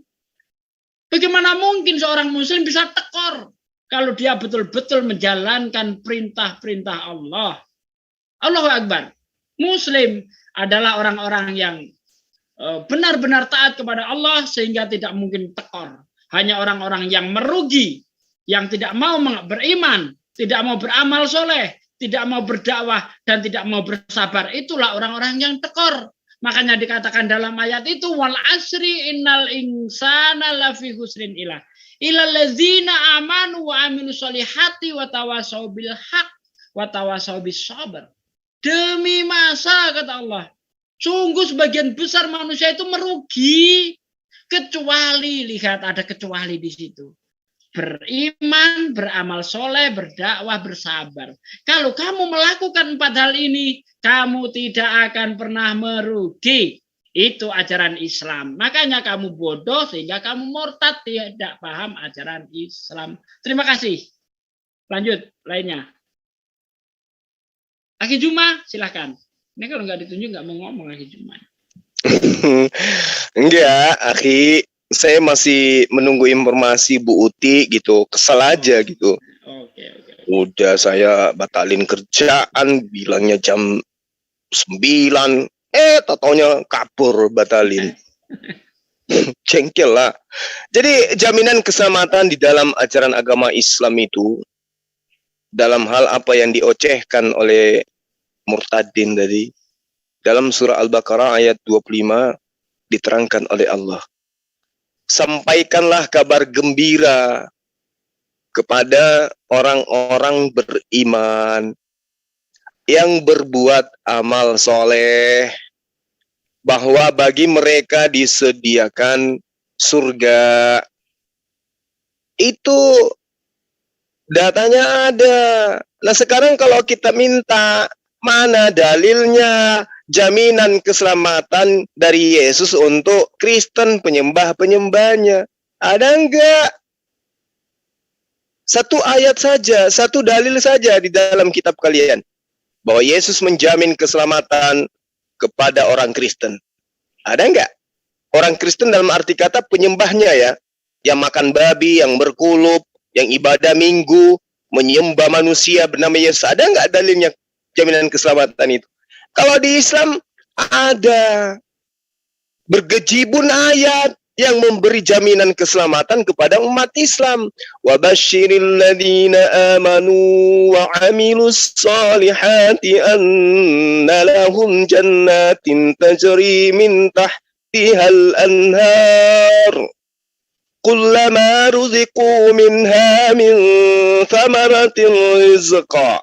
قالوا هذا الذي رزقنا من قبل وأتوا به متشابها ولهم فيها أزواج مطهرة وهم فيها خالدون. Allah. Umat Islam kekal di dalam surga. Ya, wahum fiha khalidun. Jaminannya jelas. Wa basyiril ladzina amanu wa amilus solihat. Siapa orang-orang yang melaksanakan amalan soleh? Siapa? Orang Islam. Anna lahum jannatin tajri min tahtihal anhar. Mereka dijamin surga. Mereka dipersiapkan surga. Mereka disediakan surga. Nah sekarang orang-orang yang menyembah Yesus itu mana jaminannya? Ada enggak? Enggak ada jaminannya. Kalau Anda hanya berfokus kepada perbuatan baik, lah itulah inti ajaran kasih. Bahlul, ajaran kasih itu asal kau tahu, catat baik-baik. Ajaran kasih itu adalah melaksanakan perintah-perintah pencipta langit dan bumi dan meninggalkan larangan-larangannya. Itulah ajaran kasih. Baca itu satu perikop itu Yohanes 14. Bagaimana orang mengasihi Allah? Bagaimana orang mengasihi Yesus? Bagaimana orang mengasihi sesama manusia? Intinya apa? Mengikuti perintah-perintah Allah. Belajar di mana kamu? Berapa dos Indomie kau terima sampai kau bisa murtad, tuyul? Jadi Al-Quran itu sangat menerangkan dengan jelas bagaimana kemudian jaminan keselamatan di dalam Islam. Dijamin umat Islam itu surga. Al-Baqarah ayat 25, Al-Kahfi ayat 107, An-Nisa ayat 122, Hud ayat 29. Taha ayat 75, Al-Hajj ayat 14, ayat 23, ayat 56, Al-Ankabut ayat 7, ayat 58, Ar-Rum ayat 15, Luqman ayat 8. Kurang apa lagi? Bertaburan ayat di dalam Al-Quran, jaminan keselamatan surga yang diterangkan kepada kami umat Islam. Wahum fiha khalidun. Bagi umat Islam, mereka kekal di dalam surga. Sekarang mana dalilnya? Aku menjamin orang-orang yang menuhankan aku masuk ke dalam surga. Mana dalilnya? Mana? Aku menjamin orang-orang yang tidak bersunat masuk ke dalam surga. Mana dalilnya? Aku menjamin orang-orang yang meninggalkan hukum Taurat akan masuk ke dalam surga. Mana dalilnya? Justru Yesus menerangkan, tuyul, Matius 5 diterangkan begini.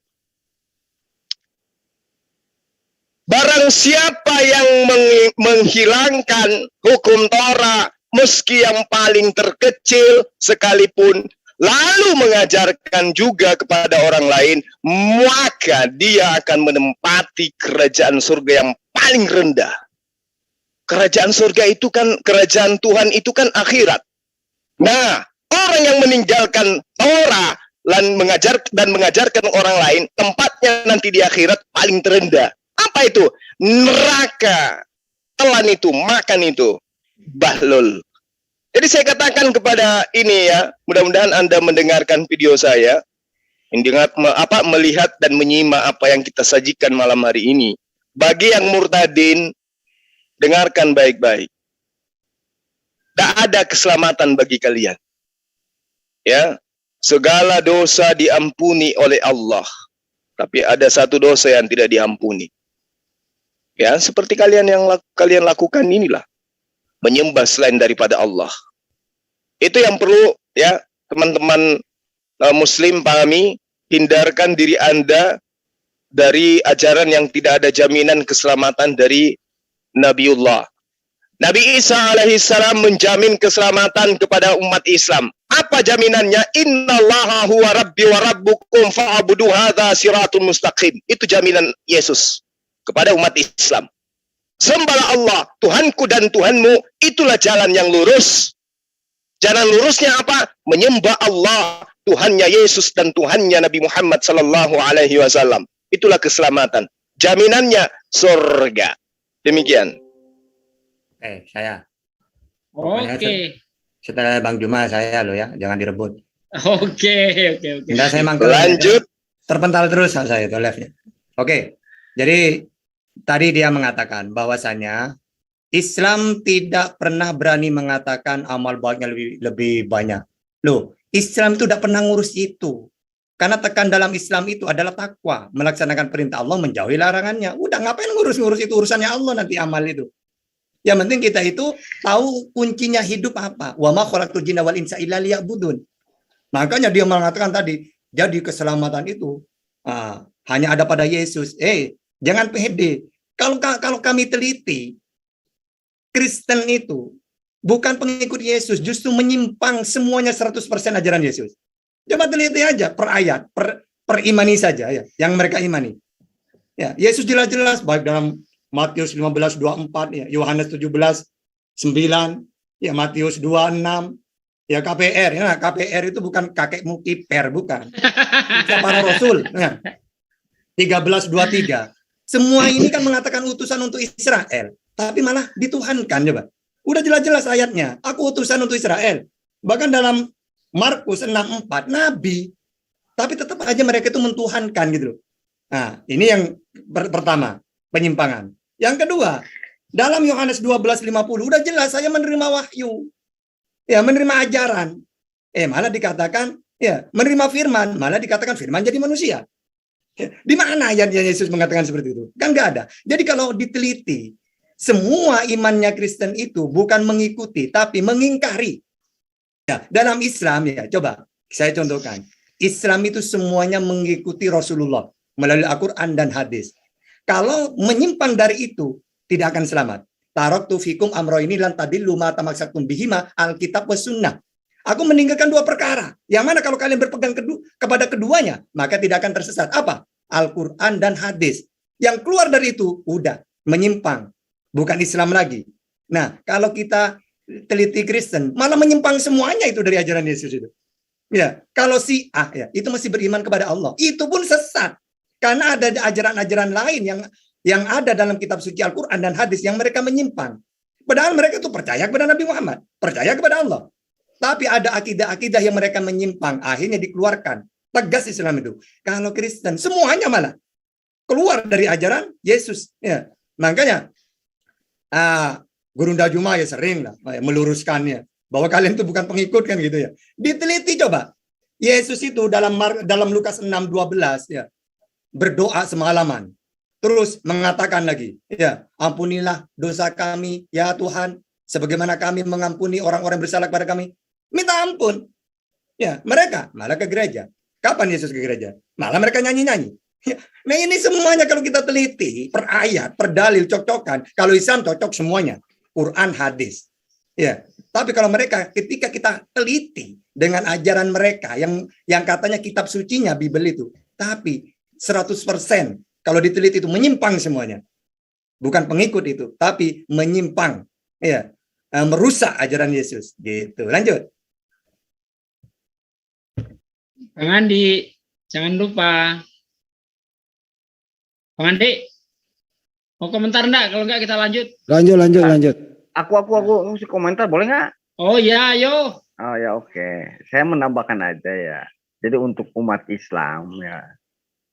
Ini umur tadi nggak pernah baca Al-Zumar 53 ya. Mungkin dia saking banyak dosanya, mungkin ya nggak tahu lah. Ini orang gobloknya benar-benar gitu loh ya. Di Al-Zumar 53 ya. Saya baca terjemahannya ya. Katakanlah hamba-hambaku yang melampaui batas terhadap diri mereka sendiri. Janganlah kamu berputus asa dari rahmat Allah. Sesungguhnya Allah mengampuni dosa-dosa semuanya. Sesungguhnya dialah yang maha pengampun lagi maha penyayang. Jadi bukan Allah yang menumpahkan darah. Sehingga kamu terbebas dari dosa. Ajaran siapa itu bro? Ya. Ajaran siapa itu? Ya, Allah yang absolut itu, Allah yang kekal itu, ya Tuhan yang kekal itu, ya yang mengampuni dosa, yang mengampuni dosa, bukan yang menumpahkan darah anaknya entah apanya lah, entah anak dombanya kayak apalah, bukan seperti itu. Enak aja lu ngomong hanya dengan matinya Yesus terus dosa-dosa semua umat manusia diampuni. Nah, disinilah Islam itu sangat indah. Dengan kebaikan itu mempunyai nilai plus. Jadi benar-benar dihargai kebaikan itu. Bejibun di Al-Quran itu, berbuat baik itu sangat dihargai. Ya. Jaminannya surga, perbuatan baik itu. Tapi untuk Muslim ya. Maksudnya untuk yang menyembah Allah Subhanahu wa Ta'ala. Bukan yang menyembah orang telanjang yang digantung atau sapi atau apa, bukan. Ya. Yang menyembah Allah Subhanahu wa Ta'ala, Allah yang maha suci dan maha tinggi. Begitu, lanjutkan, standby. Oke, lanjut videonya Bang Ronald. Karunia. Jadi bukan hasil jerih payah kita selamat enggak, tapi kasih karunia. Kalau untuk di Kristen kan berarti kita punya jaminan keselamatan yaitu Yesus Kristus. Dan kalau di Islam setiap manusia kan nggak mungkin sempurna, nggak punya dosa gitu meskipun pakai amal soleh. Jadi kalau di Islam itu nggak punya jaminan keselamatan gitu. Oke, kalau tadi kan Jainab bertanya jalan keselamatan. Kita sudah bahas jalan keselamatan umat Muslim adalah amal soleh. Ya, umat Kristen yaitu Yesus Kristus atau Isa Al-Masih. Nah, sekarang Jainab bertanya lagi, ada nggak jaminan keselamatan begitu ya antara umat Muslim ya dengan umat Kristen? Sekali lagi, setiap keyakinan punya prinsipnya masing-masing, kita menghargai itu, tetapi bolehlah kita berbincang-bincang begitu ya tentang keselamatan, karena ini adalah hal yang dicari semua orang, yaitu keselamatan. Nah, saya dulu ini berangkat dari pemikiran saya pribadi ya. Saya dulu merasa waktu saya masih muslim, merasa belum ada jaminan keselamatan. Karena semuanya masih tidak pasti. Semuanya masih insya Allah. Semuanya masih mudah-mudahan. Ya, jadi nggak ada itu jaminan keselamatan. Mati masuk surga gitu, nggak ada. Ya, kata-katanya tidak ada kata yang pasti di dalam Al-Quran pun untuk menyatakan bahwasanya umat muslim masuk surga. Ya, bahkan coba Zainab buka ya di dalam surat At-Tahrim ya, Quran surat yang ke-66 ayatnya yang ke-8. Nih, saya baca yang singkatnya saja ya, intinya aja begitu ya, tidak semua ya. Ya ayyuhalladzina amanu tubu ilallahi taubatan nasuha. Aisya rabbukum ayyukaffiru ankum sayyi'atikum wa yudkhilkum jannatin tajri min tahtihal anhar. Nah, sebatas ini dulu ya Zainab ya. Nah, wahai orang-orang yang beriman, bertaubatlah kepada Allah dengan taubat yang semurni-murninya. Saya dulu merasa orang yang beriman. Bayangkan, orang yang beriman disuruh bertobat kepada Allah dengan tobatan yang semurni-murninya. Bagaimana orang yang tidak beriman begitu ya? Saya merasa sangat beriman waktu itu ya. Tapi masih disuruh bertobat kepada Allah dengan tobatan yang semurni-murninya. Berarti itu sudah tobatan yang istilahnya nasuha. Ya, semurni-murninya. Berarti istilahnya bahasanya dulu saya mengenal dengan bahasa sebutan taubatan nasuha. Ya. Nah, setelah itu ada kata-kata mudah-mudahan. Mudah-mudahan Tuhan kamu akan menghapus kesalahan-kesalahanmu dan memasukkan kamu ke dalam surga. Ya. Oh, saya nggak habis pikir mengapa ketika saya sudah bertobat dengan semurni-murninya atau taubatan nasuha ini masih mudah-mudahan begitu loh Zainab. Jadi saya merasa, aduh. Stop ya. Oke. Di sini dia tadi dengan PD-nya bahwa dia sudah memiliki jaminan dari Yesus. Sementara orang Islam ini masih mudah-mudahan. Baik. Apakah benar Yesus ini menjamin keselamatan untuk Kristen? Kalau kita lihat ketika ada orang perempuan dari Kanaan minta kepada Yesus supaya menolong anaknya. Ya. Apa jawab Yesus di situ? Matius 15 ayat 22 sampai ayat 27 ya, Anda baca saja di situ. Perempuan ini minta tolong kepada Yesus. Apa jawab Yesus? Aku diutus hanya untuk bangsa Israel. Perempuan itu terus mengikutinya. Murid-muridnya berkata kepada Yesus, Guru. Perempuan itu terus teriak-teriak yang minta tolong. Apa jawab Yesus? Tidak layak roti bagi anak-anak dilemparkan kepada anjing. Kalian ini bagi Yesus hanya anjing saja. Bagaimana mungkin kamu bisa dapat keselamatan dari Yesus? Kalau Yesus saja berkata tidak layak roti bagi anak-anak dilemparkan kepada anjing. Ya, roti adalah ajaran anak-anak bangsa Israel, anjing adalah bangsa di luar Israel. Yesus rasis dalam hal ini. Dia tidak mau ajarannya itu diberikan kepada anjing-anjing ini. Lah ini ada anjing-anjing ingin selamat ini dari mana? Kemudian di dalam Islam katanya nggak ada jaminan keselamatan. Kata siapa? Rasulullah Shallallahu Alaihi Wasallam bersabda, "Man mata wa huwa ya'lamu annahu la ilaha illallah dakhalal jannah." Barang siapa yang akan meninggal dunia, ia mampu mengucapkan kalimat la ilaha illallah, maka dia pasti masuk surga. Itu jaminan dari Rasulullah. Barang siapa yang menjalankan sunnahku dikala rusak umatku, maka dia akan masuk surga dari pintu mana saja yang dia suka. Ini jaminan dari Rasulullah Shallallahu Alaihi Wasallam. Kemudian kalau kita lihat di dalam surah Al-Mu'minun, qad aflaha mu'minun, sungguh beruntung orang-orang yang mukmin, orang-orang yang beriman. Alladzina hum fi sholatihim khashi'un, yaitu orang yang khusyuk di dalam sholatnya. Waladzina hum 'anil lagwi mu'ridun, dan orang yang menjauhkan diri dari perbuatan dan perkataan yang tidak berguna, perkataan-perkataan yang sia-sia. Ya. Kemudian walladzina hum lizakati fa'ilun, dan orang-orang yang menunaikan zakat. Walladzina hum li furujihim hafidun, dan orang-orang yang memelihara kemaluannya. Ila ala azwajihim au ma malakat aimanukum fa innahum ghairu malumin, kecuali terhadap istri-istri mereka atau hamba sahaya yang mereka miliki, maka sesungguhnya mereka tidak tercela.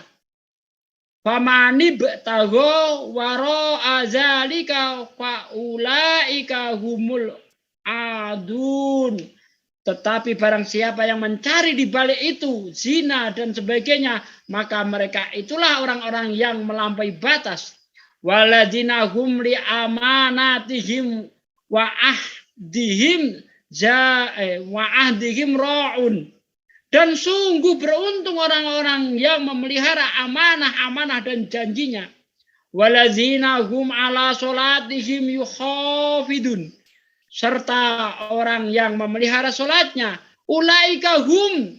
Ya ulaika humul warisun. Mereka itulah orang-orang yang akan mewarisi. Alladzina yarisunal firdaus hum fiha khalidun. Yakni orang-orang yang mewarisi surga Firdaus, mereka kekal di dalamnya.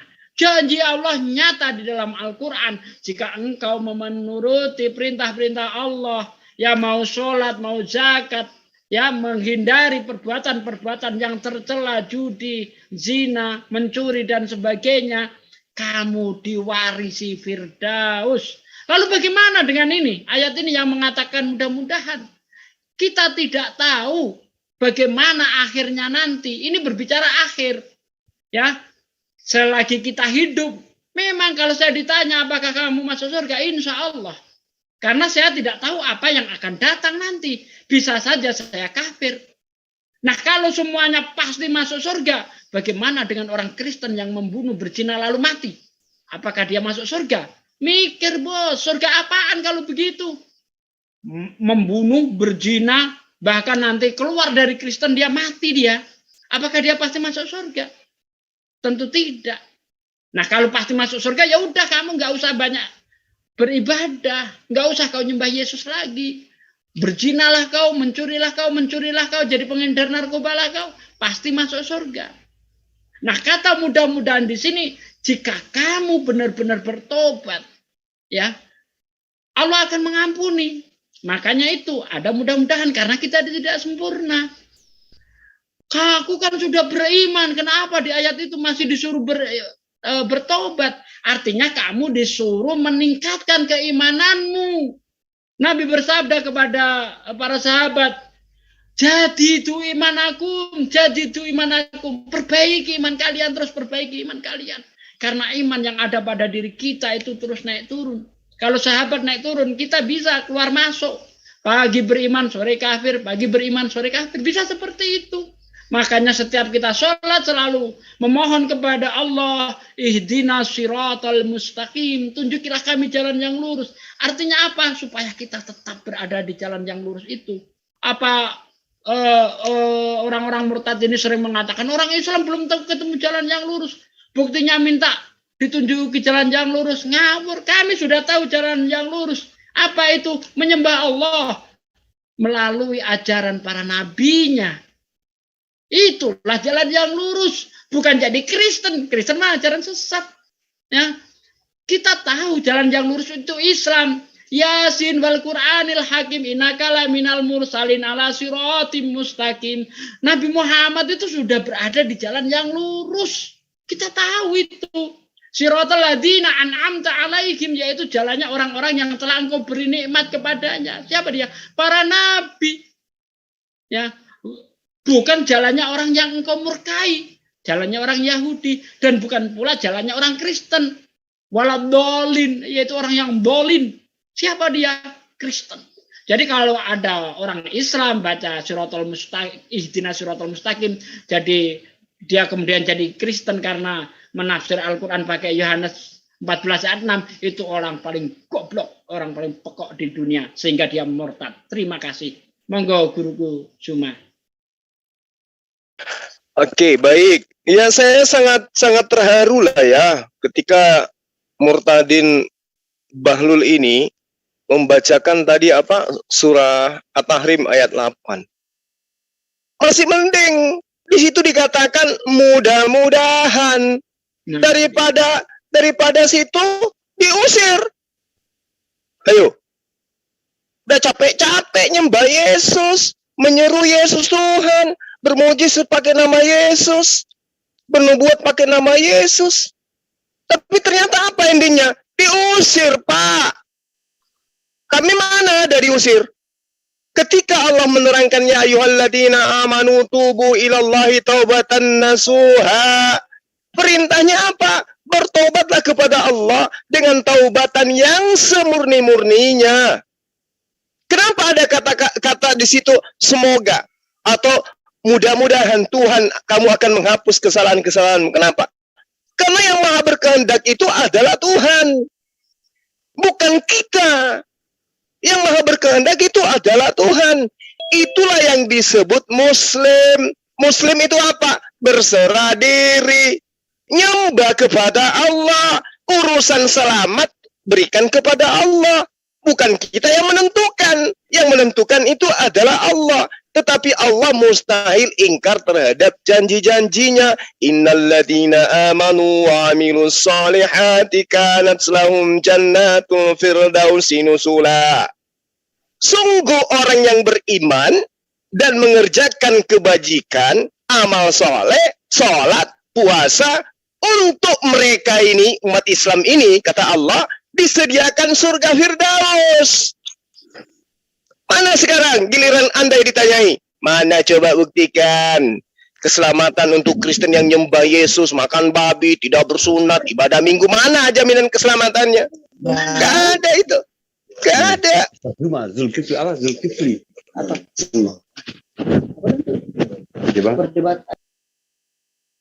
Lalu kemudian ketika berbicara mengenai taubatan nasuha, ambil pulpen sekarang, ya, ambil pulpen, catat. Apa yang diajarkan kemudian kitab Anda yang diajarkan oleh Yesus tentang bertaubat? Kalau dia itu juru selamat yang harus mati di tiang salib demi menyelamatkan kalian, maka tidak akan mungkin Yesus menerangkan puluhan perintah untuk bertobat. Matius 3 nomor 2, bertobatlah.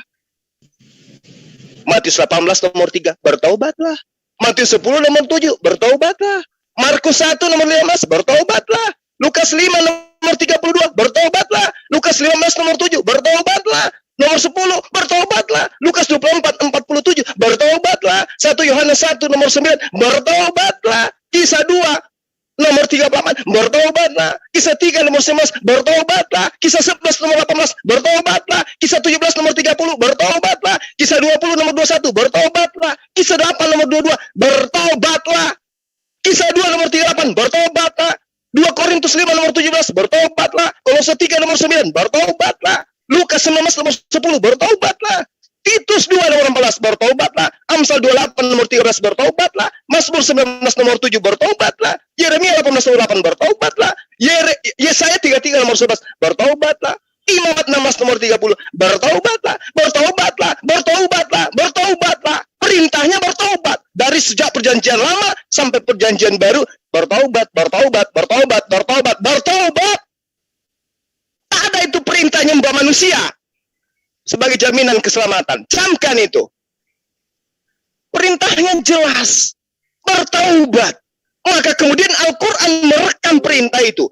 Ya ayyuhalladzina amanu tubu ilallahi taubatan nasuha.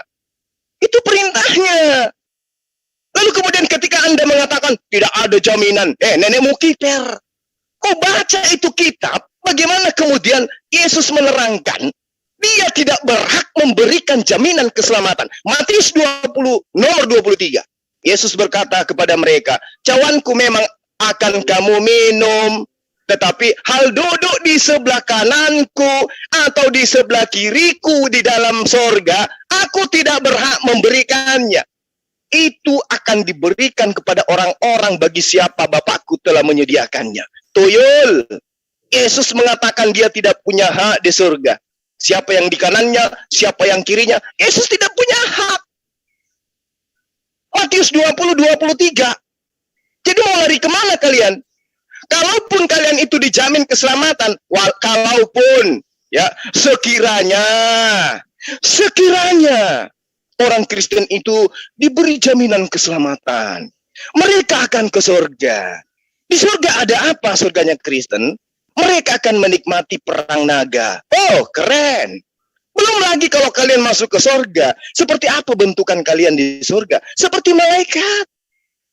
Ngerti nggak kalian itu malaikat? Yeskel 1 nomor 13. Makhluk-makhluk hidup berupa malaikat itu kelihatan seperti bara api. Oh no! Kau akan seperti bara api, kawan. Ada sesuatu yang mirip obor yang terang, yang bergerak ke sana kemari di antara mereka. Dari api itu ada kilat yang menyambar-nyambar. Wow! Keren! Ini yang kalian kalian katakan jaminan masuk ke surga, dan kalian akan hidup seperti itu. Na'udzubillah, tsumma na'udzubillah. Ya, lalu kemudian dikatakan makhluk di surga, Yehezkiel 1 nomor 6, masing-masing makhluk itu punya 4 muka dan 4 sayap. Oh, hai, apa kamu nggak takut? Kamu yang begitu sempurna, begitu ganteng, begitu gagah di dunia, ketika kamu masuk ke surga, sama seperti malaikat, wajahmu ada 4, coy. Satu aja wajahmu udah serem kayak gitu. Gimana 4? Wow. Wow. Enggak. Katakan no terhadap ajaran kau. Ya. Jadi jelas para sahabat sekalian, hanya orang bodoh, hanya orang bahlul yang murtad. Murtad itu hanya orang bahlul, orang yang tidak punya akal, tidak bisa membedakan antara roti dan tai sapi. Demikian. Ustaz, lanjut. Jadi gini. Kalau dalam Islam, kata tidak ada jaminan surga. Banyak, ada. Makanya cuma mau apa enggak? Kata Rasulullah, kullu ummati yadkhulunal jannah illa man aba. Semua umatku, siapa? Seluruh dunia umatnya akan masuk surga illa man aba, kecuali yang tidak mau. Siapa ya Rasulullah yang tidak mau? Apa kata Rasulullah? Mereka yang tidak mau beriman, tidak bertakwa, tidak mau menyembah Allah, tidak mau beriman kepada Nabi Muhammad, tidak mau melakukan perintahnya, tidak dan mereka menjauhi larangannya. Nah, orang yang seperti itu yang tidak mau. Nah, kalau kita mau ya, kullu ummati pasti masuk surga. Gitu. Dan juga bertakwa. Wasiqal ladzina taqarrabu ila jannati zumaro hatta idza ja'uha wa futihat abwabuha wa qala lahum khazanatuha salamun alaikum tibtum fadkhuluha khalidin. Ya. Dan orang-orang yang bertakwa kepada Tuhannya diantar ke dalam surga berombongan, sehingga apabila mereka sampai ke surga dan pintu-pintunya telah dibukakan, penjaga-penjaganya berkata kepada mereka, kesejahteraan dilimpahkan atasmu, berbahagialah kamu, maka masuklah kamu kekal di dalamnya. Nah itu ya. Nah terus yang kedua, semua para nabi itu mengajarkan taubat, nasuha. Ya, coba dalam Matius 18:3, kalau kamu tidak bertobat dan kamu tidak menjadi seperti anak kecil ini, kamu tidak akan masuk surga.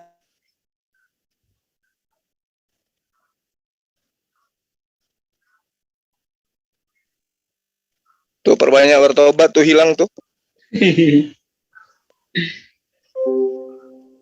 hilang Ustaz. Pindah tahta. Kepental lagi dia. Ya Allah. Masih ada. Ya, yang banyak hujan jadi itu. Yang lainnya. Oke, saya aja dulu ya. Sebentar mungkin iklan ya. Anggap saja saya iklan. Jadi kenapa di ayat itu ya disebut insya Allah, mudah-mudahan. Karena apa? Karena Allah itu sangat menyukai orang-orang yang bertobat. Quran surat Al-Baqarah ayat 222.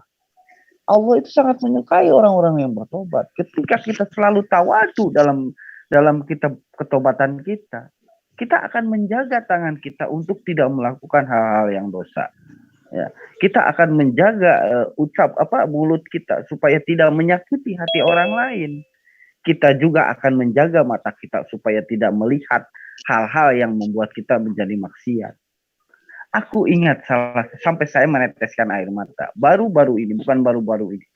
Di abad sekarang ini ada salah satu anak hafiz ya di Madinah atau di Mekah tuh yang matanya buta tapi dia hafiz, penghafal Al-Quran. Nah, ketika pangeran Arab ya, Sultan Arab akan mengobati matanya, si anak itu nggak mau diobati matanya. Karena apa? Saya lebih senang buta karena orang yang melihat cenderung akan melihat kemaksiatan.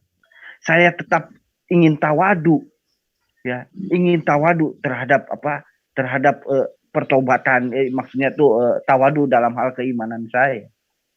Itu sampai saya meneteskan air mata gitu loh. Padahal Sultan Arab itu mau mengobati matanya, tapi dia pengen tetap buta. Karena ketika dia melihat, akan melihat kemaksiatan-kemaksiatan.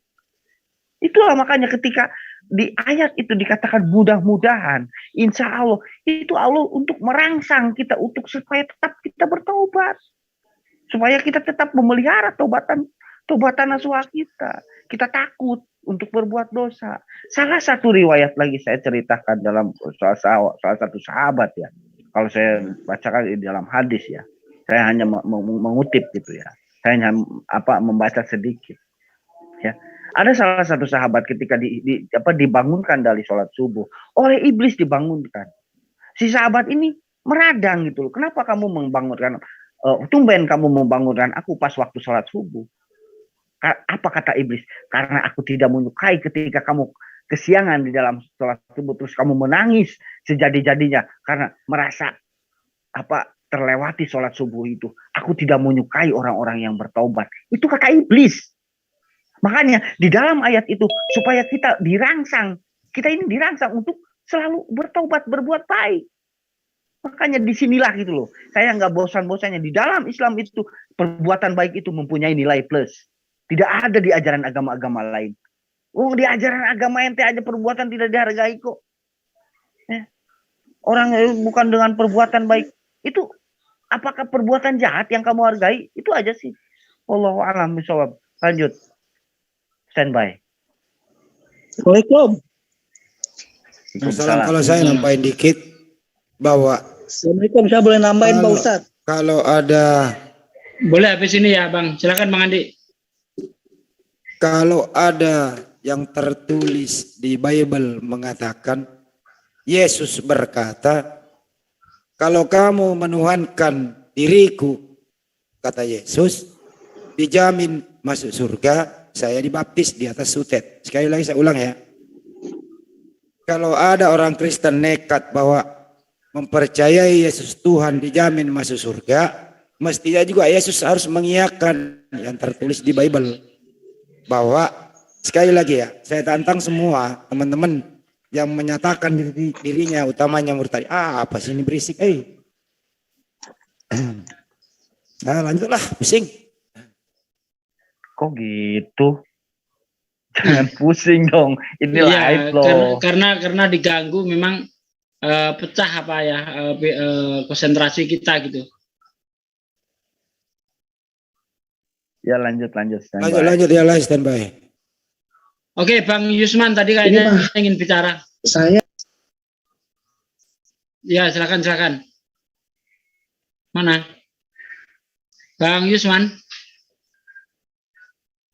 Kalau enggak kita lanjut dulu videonya.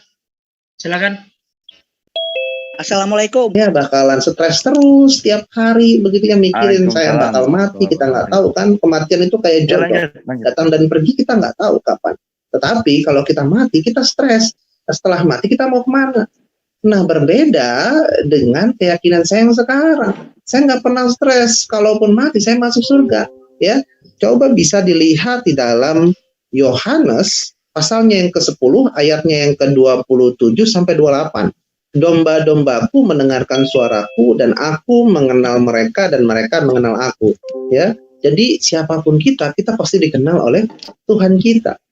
Ayat 28-nya dan aku memberikan hidup yang kekal. Nah, hidup yang kekal loh, bayangin.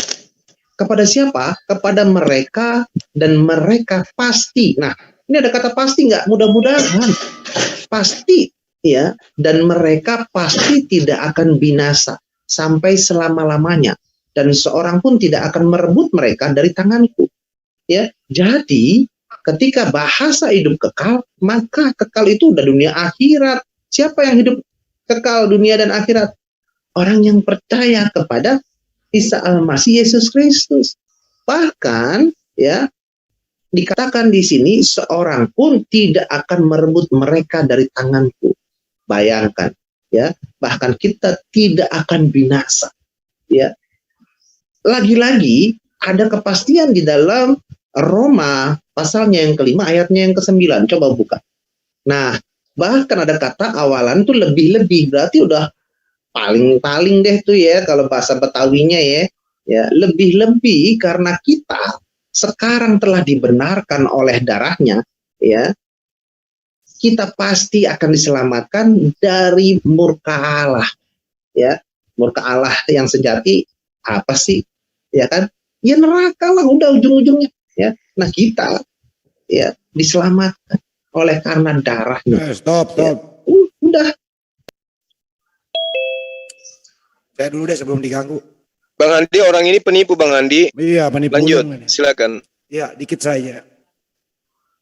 Ini kan katanya darahnya Yesus itu ini ya, lebih-lebih karena kita sekarang telah dibenarkan oleh darahnya. Artinya darahnya Yesus di tiang salib menjamin dia masuk surga. Bapak lu penjaga gawang, gimana ceritanya darah kok menyelamatkan itu? Tadi saya tambahin dikit ya bahwa kalau ada tertulis di Bible ya, Yesus berkata, Tuhan kan aku, kalian dijamin masuk surga, ya terpaksa saya pindah agama gitu. Ya kalau nggak ada ya, kalian semua ini ya korban daripada apa? Doktrin yang mereka-reka gitu ya. Sekali lagi ya, Yesus itu kalau dia berkata aku ini Tuhan, menuhankan aku, kalian dijamin masuk surga, ya cari ayatnya di Bible. Kalau nggak ada ya berhenti bicara. Makasih, orang aku hilang nih. Ya, Aki Juma silakan.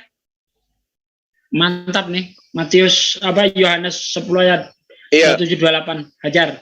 Baik, Gurunda. Jadi saya katakan orang Bahlul ini memang 2 kali lebih jahat daripada ahli kitab. 2 kali lebih jahat, terbukti.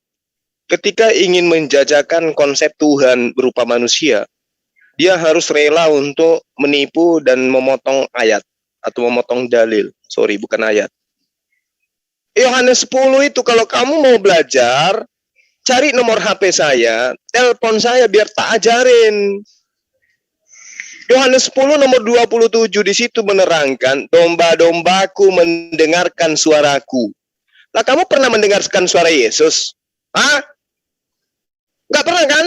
Berarti domba yang dimaksud di situ adalah orang yang hidup seangkatan dengan dia, tuyul. Dan aku mengenal mereka.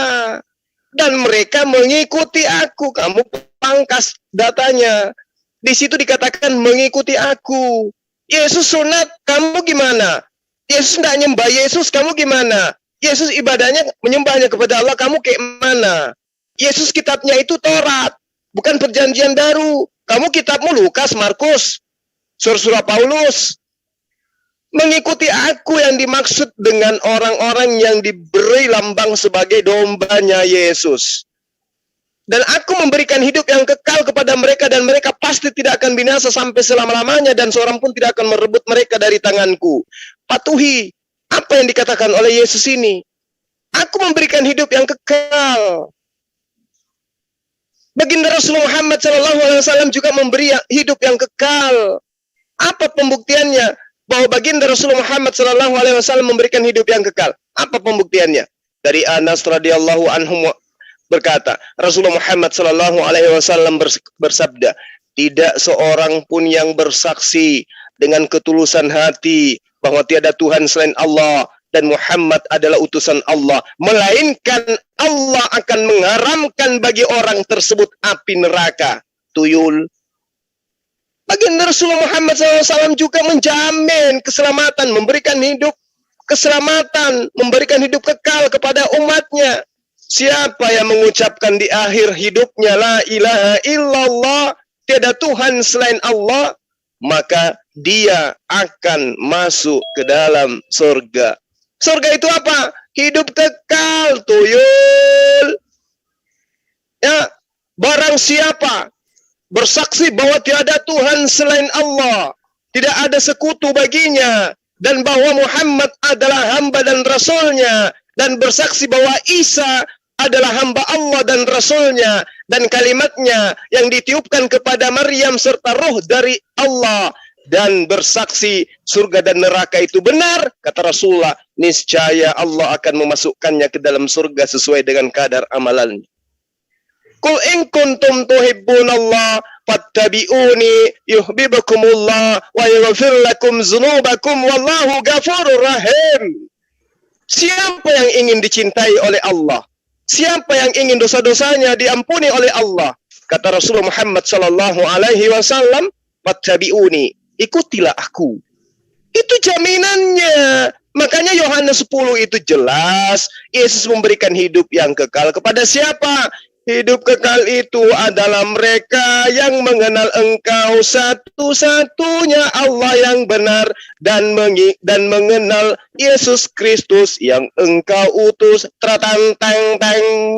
Jadi Yesus memang memberikan hidup yang kekal kepada Bani Israel yang mengimani Allah satu-satunya Tuhan dan yang benar, dan mengenal Yesus sebagai utusan Allah. Tapi domba-domba atau Bani Israel yang menyembah kepada Allah tapi tidak mau menerima Yesus sebagai utusan Allah, itu ditendang, disepak. Ya, jadi orang ini memang harus diterapi. Cari tahu nomor teleponnya, suruh menghadap ke saya, nanti saya kasih gaji 30 hari sebulan supaya dia belajar. Silakan yang lain. Oke, saya. Tadi saya terpental. Nah, gini ya, pertama, kita harus tahu ajaran itu tentang darah gitu ya. Korban dengan tumbal itu beda. Kalau ajaran samawi itu kurban itu pakai darah binatang yang halal lagi. Ya, bahkan binatang yang tidak halal tidak bisa. Itu selamanya kayak gitu. Tapi kalau tumbal itu manusia, sesuatu yang dosa besar itu. Makanya coba baca, tulis di Google. Awal mulanya ada kerajaan Romawi. Dimulai dari 2 bersaudara. Ternyata ada peramal mengatakan salah satu di antara kalian akan menjadi raja yang besar lah, tapi harus ada pengorbanan, yaitu salah satu di antara 2 ini harus mati. Itu ajaran tumbal kayak gitu tuh. Ya, tidak ada ajaran dengan darah manusia, itu tidak ada. Ya, semua ajaran samawi itu binatang yang halal lagi. Ya, nah itu yang pertama. Yang kedua, saya tadi terpotong karena ingin menjelaskan tentang mudah-mudahan. Dalam Islam kata-kata mudah-mudahan itu di situ tamani taroji ya. Dalam ilmu nahwu ada tamani, ada taroji. Jadi kalau wa'asa gitu ya, mudah-mudahan itu taroji. Taroji itu bisa gitu loh. Kalau tamani tidak mungkin. Misalnya ada orang beruban, ya mudah-mudahan orang berkuku putih, itu tamani tidak mungkin. Tapi kalau taroji itu dalam ilmu nahwu itu bisa, sesuatu yang bisa diharapkan. Misalnya ada orang berdosa, apakah bisa masuk surga? Bisa, taubat. Atau orang yang amal baiknya banyak, tetap mudah-mudahan. Karena belum selesai, belum final gitu. Nah makanya tidak tahu ilmu nahwu, tiba-tiba semua dalam Islam itu mudah-mudahan. Dia tidak tahu perkata dalam ilmu nahwu, gramatika Arab. Ya, sehingga apa? Selalu konyol kalau membahas Arab itu pasti. Sering saya mengatakan, yang namanya murtad pasti tidak tahu apa-apa tentang Al-Quran atau ajaran Islam. Bahkan ketika dia pindah ke dalam Kristen, dia juga tidak paham Bibelnya.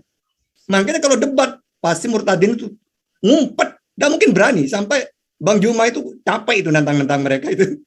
Lari ke lubang semut dicari masih. Masih sabar beliau. Oke, gitu saja. Ayo. Lanjut. Oke, giliran saya yang terakhir. Mengenai Yohanes 10 ayat 27-28. Itu kalau orang Kristen itu pede untuk, kok bisa pede untuk dirinya, itu saya heran gitu. Ketika itu Yesus ini kan belum bangkit. Nah setelah bangkit nanti barulah untuk seluruh bangsa, begitulah klaim Kristen. Tapi di dalam Yohanes 10 ayat 27-28 itu Yesus belum bangkit. Artinya itu yang kata-kata Yesus itu hanya ditujukan kepada bangsa Israel. bukan untuk seluruh dunia. Ya, bukan untuk seluruh dunia. Jadi apa sih maksudnya itu? Gitu loh. Maksudnya itu jika orang-orang itu mau mengikuti ajaran Yesus, dia akan mendapatkan surga. Seperti ayat-ayat yang telah kita kutip tadi. Ya, baik berdasarkan Yohanes 17 ayat 3, Lukas 18 ayat 18 sampai 20, Matius 19 ayat 16 sampai ayat 19, ya. Semuanya itu syarat, ya, yang kita bacakan itu syarat supaya mendapatkan surga, itu syaratnya seperti itu. Ya. Nah, sementara orang Kristen itu menganggap Yesus itu Tuhan. Makanya di dalam Yohanes 10 ini, ya, supaya kita paham harus kita baca dari ayat 23. Di situ sangat jelas dikatakan, ya, dan Yesus berjalan-jalan di bait Allah di Serambi Salomo. Maka orang-orang Yahudi mengelilingi dia dan berkata kepadanya, berapa lama lagi engkau membiarkan kami hidup dalam kebimbangan? Jika engkau Mesias, katakanlah terus terang kepada kami. Tolong di-mute. Tolong di-mute siapa nih? Oke, terima kasih. Ya, di situ maka orang-orang Yahudi mengelilingi mereka, ya, orang-orang Yahudi mengelilingi mereka,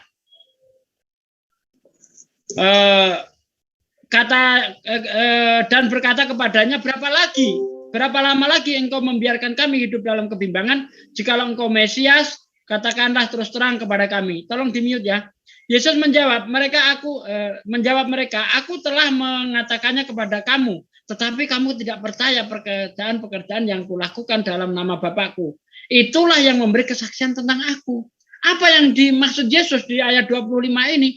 Di ayat 25 ini Yesus ingin menunjukkan bahwa dia hanya sebagai utusan Tuhan. Hal ini bisa kita lihat di dalam Yohanes 5 ayat 36. Bahkan kesaksian Yohanes tidak penting. Ya, hanya ada kesaksian yang penting. Apa itu? Yesus sebagai utusan. Ya. Pekerjaan-pekerjaan yang dia lakukan itulah bukti bahwa dia adalah utusan Allah. Lalu Kristen mengatakan Yesus itu Tuhan. Ini ajaran dari mana? Dombaku mengenal aku, kata Yesus kan. Tetapi kamu tidak percaya karena kamu tidak termasuk domba-dombaku. Domba-dombaku mendengarkan suaraku dan aku mengenal mereka dan mereka mengikuti aku. Para murid mengikuti Yesus. Dia seorang utusan. Tidak ada satu murid pun yang menuhankan Yesus. Itu fakta. Ya, domba-dombaku dan aku memberikan hidup yang kekal. Nah, hidup yang kekal yang diberikan Yesus bukan cuma-cuma, tapi ada syaratnya. Apa itu? Syaratnya yaitu melakukan segala perintah Tuhan. Bukan setiap orang yang berseru kepadaku, Tuhan, Tuhan akan menduduki kerajaan surga, melainkan mereka yang menuruti kehendak Bapakku yang di surga. Apa kehendak Bapa? Kehendak Bapa silakan baca di dalam kitab Perjanjian Lama, terutama di 10 hukum Taurat itu. Itulah kehendak Bapa. Tidak ada satu ayat pun kehendak Bapa itu untuk menyembah anak. Tidak ada. Siapa Kristen bisa membuktikan? Saya siap ngesot 100 kilo. Tidak ada yang bisa membuktikan itu. Ya. Kemudian darah. Darah ini, ya, itu sebagai perlambang saja. Karena faktanya ketika Yesus berkata, minumlah darahku, yang diberikan adalah anggur, bukan darah. Berarti itu hanya kias, perlambang. Apa artinya? Artinya adalah pengorbanan. Ya, misalnya saya berkata, saya akan berjuang sampai titik darah penghabisan. Bukan berarti darah saya sampai habis. Bukan seperti itu. Artinya akan berjuang dengan sungguh-sungguh. Darah di sini pengorbanan, kamu berkorban. Apa? Untuk menegakkan aturan Tuhan. Itulah yang dimaksud Yesus. Tapi oleh orang Kristen dimaknai adalah penyalipan darahnya Yesus tercucur di atas kayu salib. Bukan seperti itu kalau kita lihat konteks. Darah yang dimaksud Yesus bukan itu, tapi pengorbanan. Apa buktinya? Darah itu kias. Barang siapa yang meminum darahku, tapi yang diberikan anggur bukan darah, berarti dia kias. Begitu, terima kasih. Siapa yang mau lanjut? Assalamualaikum, saya boleh Pak Ustadz? Silakan Pak Yususman Maulana, silakan. Ya, assalamualaikum warahmatullahi wabarakatuh. Waalaikumsalam. Ini kalau saya lihat dia tuh ini kayaknya para murtadin ini istilahnya terpaku dengan ini, dengan perjanjian lama yang dihapus dengan meninggalnya Nabi Isa gitu. Kalau saya lihat seperti itu, sebenarnya kan itu hal yang mustahil gitu loh kalau kita lihat gitu. Ditambah lagi kalau saya tadi dulu ya, kalau dalam Islam itu mengucapkan insya Allah itu mendidik kita gitu manusia tuh agar kita tidak takabur gitu loh, karena semuanya itu kan kehendak Allah Subhanahu Wa Taala gitu loh. Nah sedangkan kita manusia itu hanya bisa berbuat yang terbaik gitu loh. Bisa menjaga kaidah-kaidah Islam segala macam, bisa menguatkan iman Islam kita gitu. Ya seperti itu aja Pak Ustadz. Oke, terima kasih Pak Zusman. Kita lanjut videonya lagi. Kata pasti ada lagi di situ. Kita pasti akan diselamatkan dari murka Allah. Wih, ya. Jadi kepastian inilah yang saya ambil. Dan saya mengikuti Isa Al-Masih, saya tidak mengikuti agamanya. Ya, saya ikut Isa Al-Masih. Saya mau selamat karena Isa Al-Masih adalah juru selamat manusia. Ya, pertanyaan selanjutnya mengenai siksa kubur. Kalau di Kristen pastinya ada kata neraka, tapi kalau siksa kubur itu nggak pernah ada sih ya. Gitu. Tapi kalau di Islam kan beda lagi kan, tadi kita ngomongin tentang jalan keselamatan, jaminan keselamatan, dan terus endingnya buat siksa kubur dalam Islam. Itu maksudnya gimana tuh Bang? Oke, untuk masalah siksa kubur, ya untuk masalah siksa kubur waktu saya masih Muslim dulu meyakini ada siksa kubur, ya setelah meninggal masuk ke alam barzah, begitu ya, disiksa, ditanya-tanya oleh malaikat mungkar dan nangkir, begitu ya. Siapa Tuhanmu, ya, siapa nabimu, apa kitabmu, di mana kiblatmu, begitu.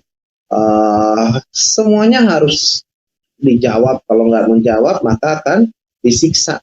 Nah, siksa kubur ini yang disiksa apanya? Saya meyakini dulu ya saya meyakini dengan iman saya yang lama adalah ya jasad kita disiksa.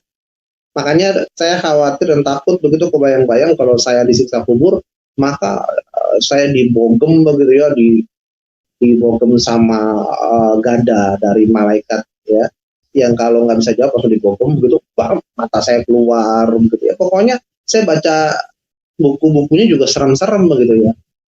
Itu sangat menakutkan buat saya. Ya, alam barzah itu. Kalau orangnya pelit dan sebagainya, kuburannya sempit ya kan. Pokoknya digempit sama itu kuburan dan sebagainya. Itu sangat menyeramkan begitu ya. Tapi ketika saya percaya Isa Al-Masih Yesus Kristus, nggak ada lagi tuh yang namanya siksa kubur, begitu ya, tidak ada. Goblok. Lah inilah bukti bahwa murtadin itu goblok. Tidak ngerti kalau di dalam Bible itu juga ada siksa kubur. Lo belajar sampai mana sih? Saya heran, di Islam goblok, di Kristen tambah pekok. Coba Anda baca di dalam Lukas 16 deh, ya. Lukas 16 ayat dari 21, biar kamu paham ceritanya di situ. Ya, dari ayat 20. Dan ada seorang pengemis bernama, dari ayat 19 ya, biar lengkap nih, satu lengkap. Ada seorang kaya yang selalu berpakaian jubah ungu dan kain halus, dan setiap hari ia bersukaria dalam kemewahan. Dan ada seorang pengemis bernama Lazarus, badannya penuh dengan borok, berbaring dekat pintu rumah orang kaya itu, dan ingin menghilangkan laparnya dengan apa yang jatuh dari meja orang kaya itu. Malahan anjing-anjing datang dan menjilat boroknya. Kemudian matilah orang miskin itu, lalu dibawa oleh malaikat-malaikat ke pangkuan Abraham. Orang kaya itu juga mati lalu dikubur. Dan sementara ia menderita sengsara di alam maut, ia memandang ke atas dan dari jauh dilihatnya Abraham dan Lazarus duduk di pangkuannya. Kata siapa nggak ada siksa kubur? Kamu belajar dari mana? Nih ayatnya jelas nih. Orang kaya itu mati, ya, kemudian matilah. Orang kaya juga mati lalu dikubur, dan sementara ia menderita sengsara di alam maut. Kata siapa nggak ada siksa kubur? Ini belum ke neraka ini, ya. Lalu ia berseru, katanya, Bapak Abraham, kasihanilah aku, suruhlah Lazarus supaya ia menyelupkan ujung jarinya ke dalam air dan menyejukkan lidahku, sebab aku sangat kesakitan dalam nyala api ini. Di dalam kubur juga ada nyala api di situ. Woi, lo belajar di mana? Di Islam pekok, jadi murtad, goblok. Ya, lalu ia berseru katanya, Bapak Abraham, kasihilah aku. Serulah Lazarus supaya ia mencelupkan ujung jarinya ke dalam air dan menyejukkan lidahku, sebab aku sangat kesakitan dalam nyala api ini.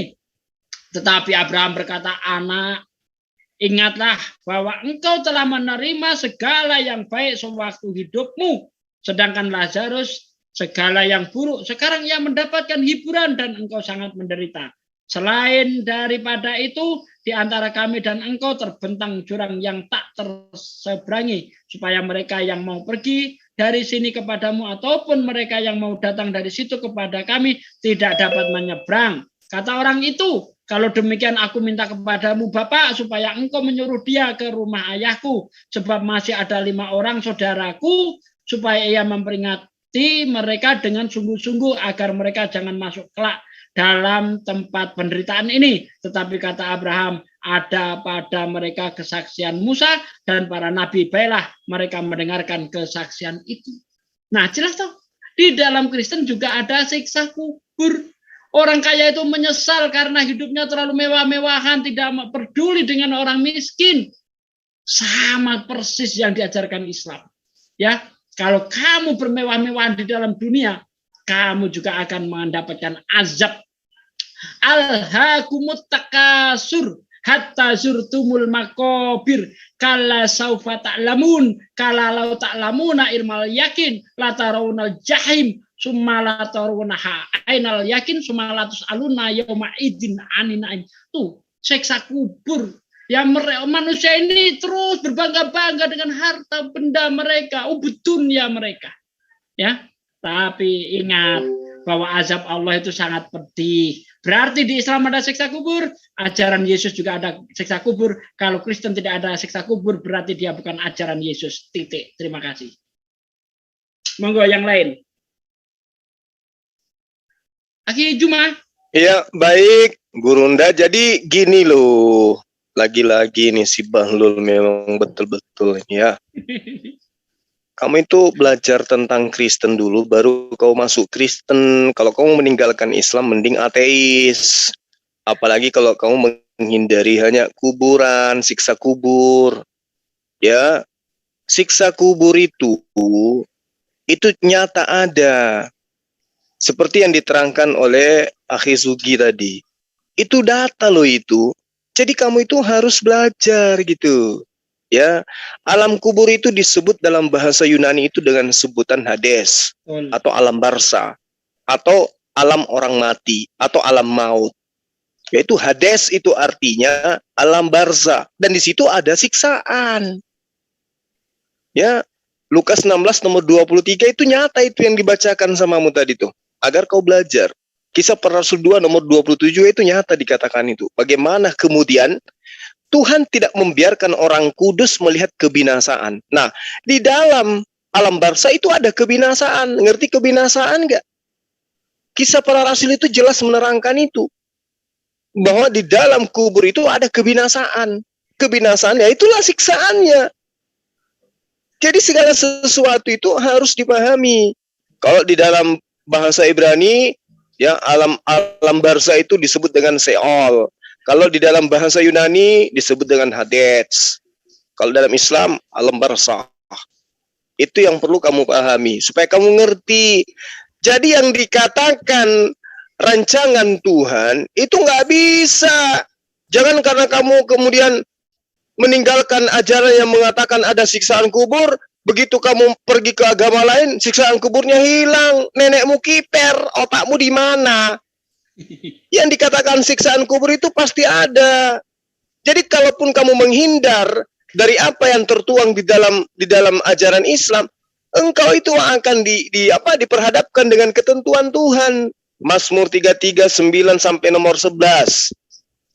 Tuhan berfirman, maka semuanya jadi. Dia memberi perintah, maka semuanya ada. Tuhan menggagalkan rencana bangsa-bangsa, ia meniadakan rancangan suku-suku bangsa, tetapi rencana Tuhan tetap selama-lamanya, rancangan hatinya turun-temurun. Jadi biar kau mau lari kemanapun, siksa kubur akan mengejarmu. Amsal 16:9, hati manusia memikir-mikirkan jalannya, tetapi Tuhanlah yang menentukan arah langkahnya. Mau kau lari kemanapun meninggalkan siksaan alam kubur, Tuhan sudah menentukan arah langkahmu. Amsal 19 nomor 21, banyaklah rancangan di hati manusia, tetapi keputusan Tuhanlah yang terlaksana. Kau mau lari dari alam barzah, siksaannya, tetap aja kau kena, karena keputusan Tuhanlah yang terlaksana. Amsal 21 nomor 30, tidak ada hikmat dan tidak ada pengertian, dan tidak ada pertimbangan yang dapat menandingi rancangan Tuhan. Tuhan yang punya mau. Jadi kamu hanya bisa mengatakan, mudah-mudahan. Karena yang menentukan segala sesuatunya itu adalah kehendak Tuhan. Yesaya 46 nomor 10 yang memberitahukan dari mulanya hal yang kemudian dan dari zaman purbakala apa yang belum terlaksana, yang berkata, keputusanku akan sampai dan segala kehendakku akan kulaksanakan. Jadi kehendak Allah yang akan terlaksana. Makanya kita yang bukan Allah cukup mengatakan insya Allah, atau mudah-mudahan, atau semoga. Orang yang berserah diri kepada pencipta langit dan bumi itu begitu. Selalu mengatakan semoga Allah, mudah-mudahan Allah, insya Allah. Itu orang yang selalu menyandarkan diri kepada Allah. Makanya Yesus menerangkan di dalam Matius, di dalam Lukas 36, Shalom alaihim. Apa maksudnya itu? Islam ya untuk kalian semua, keselamatan untuk kalian semua. Aku tinggalkan salam untuk kalian, aku tinggalkan Islam untuk kalian, aku tinggalkan keselamatan untuk kalian. Apa keselamatan itu? Berserah diri kepada Allah. Apa berserah diri kepada Allah itu? Taat kepada perintahnya. Makanya diterangkan di dalam Ulangan 4 nomor 2, jangan kau menambahi perkataanku dan jangan kau menguranginya, agar kau tidak saya anggap sebagai pendusta. Begitu loh. Jadi ibarat kata begini, kamu ingin pergi ke rumahku. Orang yang datang ke rumahku itu, siapapun dia, apapun namanya, menggunakan kendaraan apapun, harus melalui satu jalan. Di situ ada jembatan. Jangan karena kau diantar oleh satpam, kalau satpam yang antar ke rumahku, kau pikir ada jembatan. Kau suruhlah polisi yang antar kau ke sini. Pahami, mau polisi yang mengantarmu, mau satpam yang mengantarmu, mau kau naik sepeda, mau kau naik motor, mau kau naik mobil, ura, semuanya kau akan lewat jembatan. Tak bisa kau menghindar. Tidak akan sampai kau ke akhirat kalau tidak melalui kubur. Kubur itu tempat siksaan bagi orang-orang kafir. Dan kubur itu adalah salah satu taman-taman surga bagi orang Islam. Belajar kau itu, belajar. Di kubur aja kalian disiksa. Gimana di neraka? Demikian. Assalamualaikum. Waalaikumsalam warahmatullahi wabarakatuh. Iya, ingin menambahkan kalau diperbolehkan ini. Sedikit aja. Tafadhal Ustaz, tafadhal. Tadi ada kata 2 kali dia mengatakan mudah-mudahan. Di dalam Bible ini ada enggak kata insya Allah? Yang ada enggak ya? Banyak ya. Ya. Lah berarti kan orang ini juga enggak baca Bible ini. Dari kata-katanya dia berapa kali dia malah nyimpang dari Bible. Jadi dia ini mungkin masuk Kristen tanpa tahu apa itu Kristen mungkin.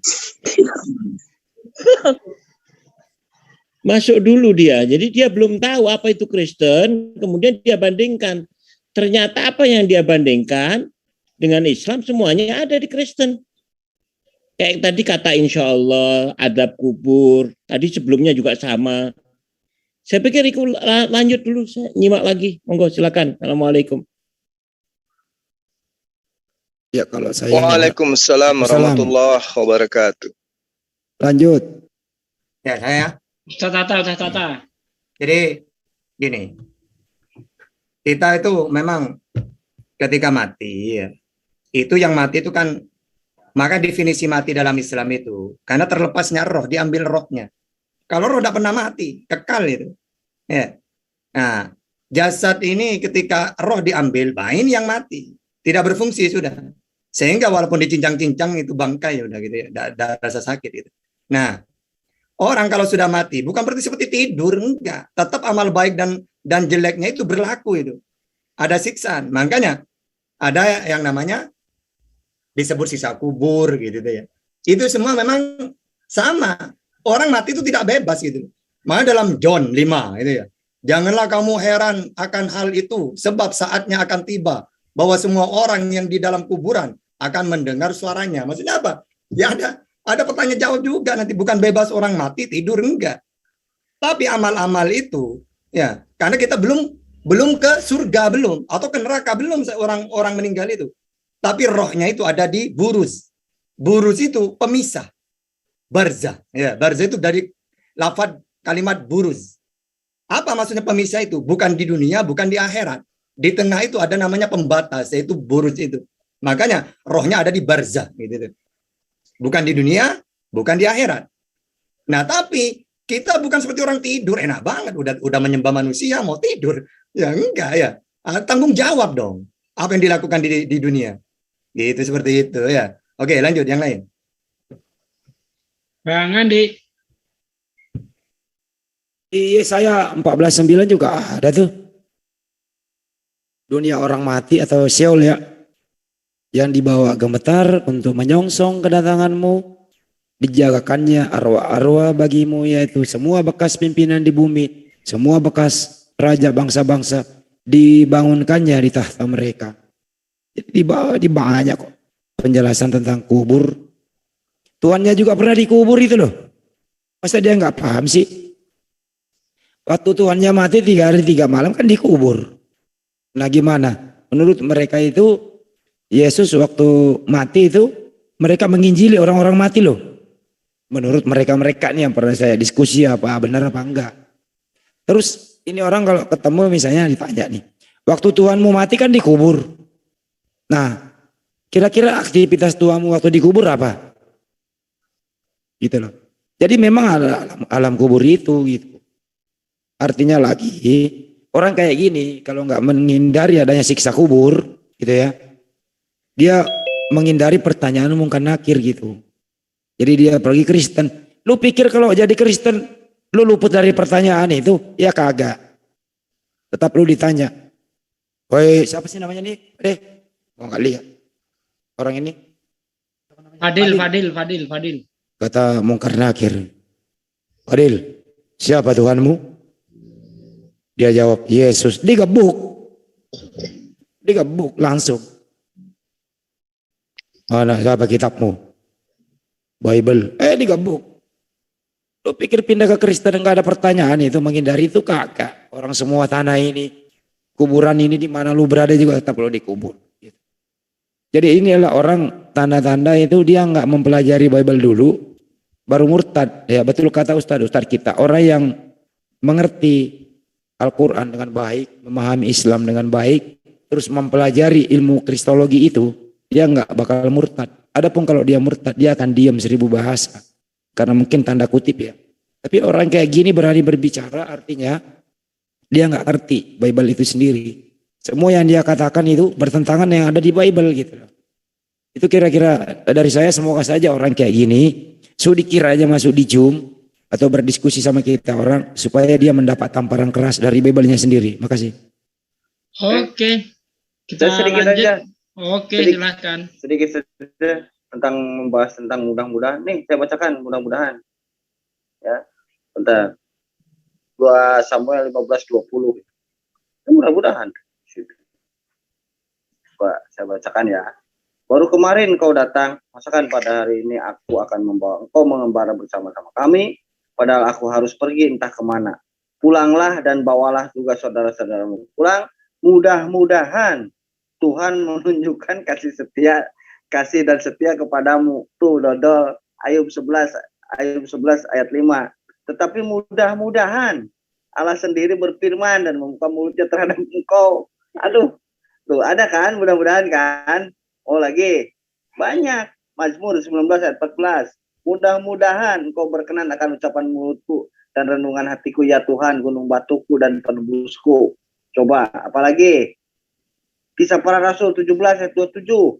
Supaya mereka mencari dia dan mudah-mudahan menjamah dan menemukan dia walaupun dia tidak jauh dari kita masing-masing. Apalagi? Banyak. Kamu ini mudah-mudahan 2 Korintus 1 ayat 13. Kisah para Rasul 27-29. Banyak, dodol.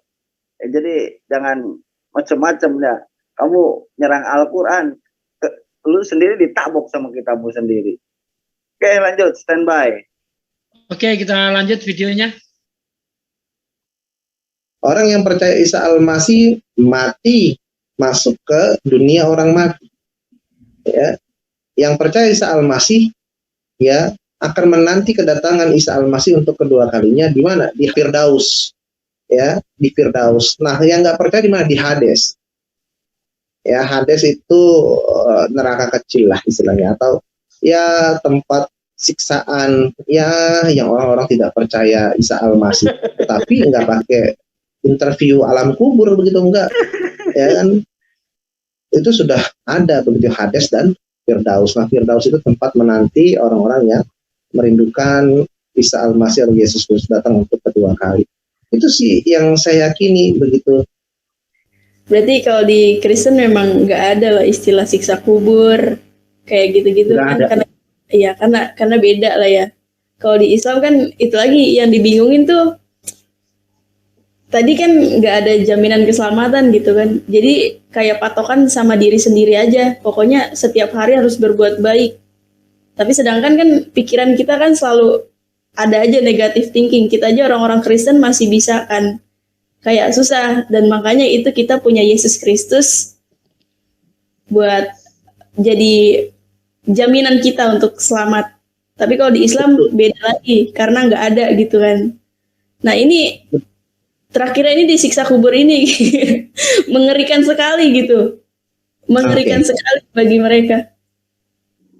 Zainab gini ya, kita pikir pakai logika aja. Zainab dulu waktu Muslim meyakini nggak ada yang malaikat pencatat amal kebaikan, amal keburukan. Namanya Raqib dan Atid. Iya. Ya. Kemanapun dicatat begitu ya, semuanya dicatat. Nah, ketika meninggal, innalillahi wa inna ilaihi raji'un, begitu mati begitu ya. Ya, meninggal masuk kubur. 7 langkah ditinggal oleh para ziarah kubur atau yang mengantar kubur ya, pengantar jenazah, semuanya pergi 7 langkah itu malaikat datang. Ya, kan kisahnya begitu tuh yang saya yakini dulu. Malaikat datang, interview begitu ya, bertanya-tanya. Kira-kira ini kerja 2 kali apa enggak, Zainab? Enggak, catatan Raqib Atid itu catatannya harusnya kasih aja ke malaikat Munkar dan Nakir. Enggak usah ditanya-tanya lagi. Ini kan kerja 2 kali. Secara birokrasi organisasi buat saya sih kurang epic ya. Ngeribetin gitu. Iya, saya nggak melecehkan keyakinan seseorang, tetapi ada yang mau ya kita berpikir pakai logika aja deh. Oke, Tata, silakan. Ya itu kan. Oke. Silakan. Iya, jadi memang rukunnya iman itu percaya kepada malaikat. Ya, malaikat itu yang wajib diketahui ya 10 yang wajib kita imani dan wajib kita tahu. Walaupun tidak urut, yang penting tahu nama-nama itu. Nah, bukan ini pekerjaan 2 kali, bukan. Karena memang Allah itu sudah mengutus para malaikat dengan tugasnya masing-masing gitu loh. Nah, kalau tidak seperti itu ngapain ngutus malaikat? Malaikat Jibril tugasnya apa? Ya, Ridwan, Malik apa? Biar mereka itu berfungsi gitu loh.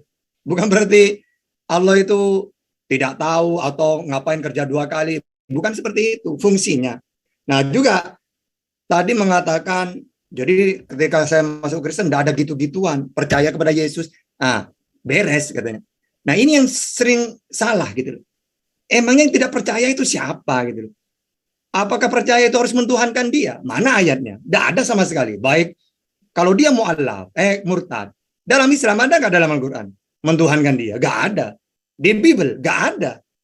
Lalu percaya keselamatan itu, kalau dia mengatakan percaya kepada Yesus, apakah harus mentuhankan? Kan enggak. Justru iman yang sebenarnya itu, ya Islam kepada Yesus itu, sesuai dengan ayat-ayat yang diucapkan oleh Yesus. Utusan, nabi, penyampai firman, mentuhankan Allah. Ya, kan gitu. Pede banget udah menyesatkan ajaran Yesus, minta keselamatan. Ini yang banyak kekeliruannya. Oke, itu saja. Silakan. Oke, saya jawab mengenai catatan itu tadi ya. Di dalam Al-Quran sudah dijelaskan. Kok kamu nggak ngerti gitu loh. Kok masih nanya, kok catatannya nggak diberi, itu nanti. Bukan pada waktu di dalam siksa kubur. Masa Islam nggak ngerti, bodohnya setengah mati. Coba dibaca surah Al-Mutaffifin itu. Ya, dari ayat 7 ya. Kala inna kitabal fujari lafi sijjin. Sekali-kali jangan begitu, sesungguhnya catatan orang yang durhaka benar-benar tersimpan dalam sijin. Wa ma'adaraka ma sijin. Dan tahukah engkau apakah itu sijin? Kitabum markum, yaitu kitab yang berisi catatan amal. Wailui yauma idil lil mukadzibin. Celakalah pada hari itu bagi orang-orang yang mendustakan. Alladzina yukadzibuna biyaumiddin, yaitu orang-orang yang mendustakan hari pembalasan. Wa ma yukadzibu bihi illa kullu mu'tadin asim, dan tidak ada yang mendustakannya hari pembalasan kecuali setiap orang yang melampaui batas dan berdosa. Jadi kitab catatan perbuatan amal itu nanti diberikan pada waktu hari hisab. Di situ nanti ditunjukkan ada orang yang menerima dengan tangan kirinya, ada yang menerima dengan tangan kanannya. Celakalah orang yang menerima kitab itu dengan tangan kiri, dan berbahagialah orang yang menerima kitab itu dengan tangan kanan. Kok masih nanya juga kenapa diberikan, nggak diberikan kepada malaikat Munkar Nakir? Weh, sudah diterangkan dalam Al-Quran itu diberikan nanti setelah pada waktu yaumul hisab, yaitu hari penghisapan, hitung-hitungan. Nah, di situ, aduh, silakan lagi Juma. Oke, baik, makasih. Ya, jadi orang ini memang betul seperti apa yang diterangkan Ustadz kita tadi ya, bahwa orang ini tidak pernah baca Bible hanya karena ingin membebaskan diri dari perintah Tuhan dan bebas melakukan larangan Tuhan, sehingga dia murtad. Dia tidak pernah membaca di dalam kitab mimpi yang sekarang berubah nama menjadi kitab Wahyu, bab 20 nomor 12, di situ jelas diterangkan. Dan aku melihat orang-orang mati, besar dan kecil, berdiri di depan tahta itu. Lalu dibuka semua kitab. Dan dibuka juga sebuah kitab lain, yaitu kitab kehidupan. Dan orang-orang mati dihakimi menurut perbuatan mereka, berdasarkan apa yang tertulis di dalam kitab-kitab itu. Berarti apa yang ada di dalam kitabnya mereka ini nyata bahwa orang itu dihukum berdasarkan catatan-catatan yang tertulis di dalam kitab amal baik, amal buruk. Itu nyata itu. Di dalam kitabnya ada tertulis seperti itu. Sayangnya orang ini tidak pernah belajar gitu. Dia hanya ingin menghindarkan diri dari perintah Tuhan, sebagaimana yang ada di dalam Galatia 5 nomor 1. Dengan matinya Yesus di tiang salib, maka kita dibebaskan dari aturan-aturan dan dimerdekakan dari kuk penghambaan. Dia lari dari perintah Tuhan. Sementara di dalam Wahyu 20 nomor 12 diterangkan bahwa manusia itu akan diupah berdasarkan terhadap catatan-catatan. Jadi ada pencatatan. Kalau ada pencatatan, berarti tidak ada penebusan. Untuk apa ada penebusan? Loh, orang dicatat kok. Karena yang diceritakan di Wahyu 20 nomor 12 itu adalah di hari kebangkitan nanti. Ternyata di hari kebangkitan itu ada catatan-catatan perbuatan, di mana catatan-catatan dalam kitab itu orang akan dihakimi menurut apa yang dia perbuat berdasarkan apa yang tertuang di dalam kitab-kitab catatan kehidupan. Berarti Islam sudah benar di sini bahwa kita itu diselamatkan atas apa yang kita lakukan berdasar ketaatan kepada perintah Tuhan. Begitu. Jadi apa yang Tuhan berikan berupa aturan main yang mentaatinya itu akan diselamatkan. Ini yang tidak dipahami oleh murtadin ini. Karena itulah saya katakan bahwa kita wajib, dan saya sangat senang kita melakukan reaksi terhadap video ini. Supaya orang-orang itu tercerahkan bahwa ternyata orang yang murtad itu buta Al-Quran, buta kitab agama barunya. Maka mereka memang harus diterapi supaya sembuh. Mereka ini semua pasien. Begitu sahabat-sahabat. Lanjut. Ada yang mau komentar sebelum dilanjut video? Bengkel religi siap menampung. Lanjut. Oke, mohon maaf Bang Andi, saya dulu. jadi gini ya. Tadi dia ngomong tentang hadis. Seperti tadi Bang Juma ngomong tentang hadis. Kalau saya merujuk kepada hadis, ya, hadis itu bukan tempat orang menyiksa di dalam kubur, bukan. Tapi hadis itu nama dewa. Kalau nggak percaya cek Google Translate, bukan Google Translate. Cek di Google, tulis hadis, yang keluar apa? Dewa. Dewa hadis. Jadi lu percaya sama dewa Hades? Apakah Yesus ketika turun, ketika dia mati 3 hari 3 malam, ya, yang konon katanya seperti Yunus di perut ikan, padahal Yunus itu hidup ya. Kalau Tuhanmu kan mati. Nah itu kan berkelana tuh, ketemu dengan Hades, ya kan? Konsolidasi dengan Hades, bagaimana nih? Itu kan itu seperti itu. Jadi hadis itu kalau saya melihat dari literatur mitologi Yunani itu adalah dewa, nama dewa Hades. Dewa orang mati itu Bang. Iya. Hades Dewa. sebagai dewa orang mati berarti. Betul. Jadi lu kalau percaya dewa silahkan. Gitu. Lanjut, standby. Ya, ini Hades sebagai dewa orang mati merupakan figur yang menakutkan bagi orang yang mati hidup. Orang hidup segan untuk bersumpah atas nama Hades dan akan memalingkan wajahnya ketika melakukan persembahan untuk Hades. Jadi Yesus ini selama 3 hari ini sowan ke dewa Hades ya. Oke. Lanjut. Bang, lanjut ada videonya. Informasi Mas Ronald lagi mati lampu di tempatnya.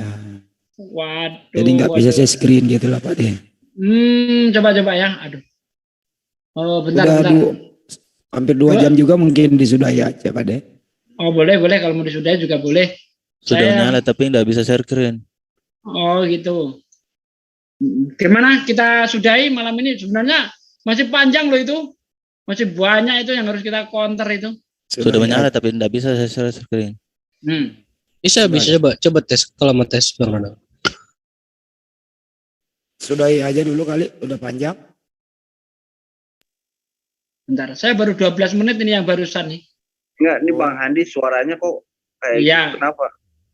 Biasa biji gedondong. Nah, bisa mantap. Kita lanjut lagi lah. Paling nggak setengah jam lagi lah. Ayo. Secara birokrasi organisasi buat saya sih kurang epic ya. Ngeribetin gitu. Iya, saya nggak melecehkan keyakinan seseorang, tetapi ya kita berpikir pakai logika aja deh, begitu ya. Berpikir pakai logika bahwasannya ya mana ada sih yang begitu. Terus matinya mesti harus tanya-tanya pakai bahasa Arab lagi. Kasihan yang nggak bisa bahasa Arab. Coba nih, Zainab asli mana? Asli Jakarta. Jakarta, ya kan? Iya. Ditanya Maromuka, Man Nabiyuka, Zainab cuma bisa gitu doang. Man Nabiyuka, lama-lama mang kita buka, apa lokate gitu kan. Karena orang Jakarta kan nggak ngerti bahasa Arab ya kan. Kasihan kalau orang Jakarta yang nggak ngerti bahasa Arab, terus kena siksa seumur yang di alam barzah itu, selama di alam barzah kena siksa selama sampai sangkakala berbunyi kiamat telah tiba begitu ya. Kasihan nggak? Kasihan. Itu baru orang Jakarta. Stop. Di Indonesia ini. Lanjut dulu Bang, lanjut biar selesai dulu ya. Oke, kita komentari ini ya. Jadi dia pikir ketika di alam kubur nanti itu yang seumur yang bisa.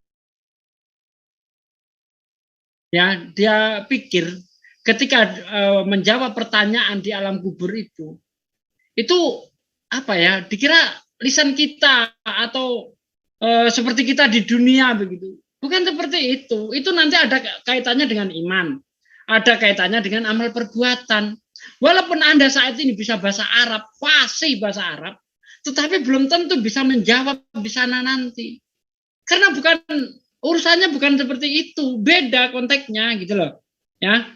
Tetapi kamu walaupun tidak bisa bahasa Arab, tapi amal perbuatannya bagus, ya, imanmu juga mantap. Nah, kamu akan bisa menjawab dengan sendirinya. Begitu loh. Bukan berarti kita nggak bisa bahasa Arab nanti karena nggak bisa bahasa Arab terus disiksa. Bukan seperti ini. Ini kan pikiran orang koplak begini. Adakah Islam memahami seperti itu? Nggak ada. Nggak ada orang Islam paham seperti itu. Nggak ada. Gitu loh. Coba Ustaz Tata ini yang lebih kompeten soal ini. Silakan Ustaz Tata. Ya, jadi benar apa yang dikatakan oleh Ustaz Sugi ya. Jadi itu bukan masalah bahasanya, iman, ya amal soleh termasuk. Walaupun kita pintar apapun tidak bisa.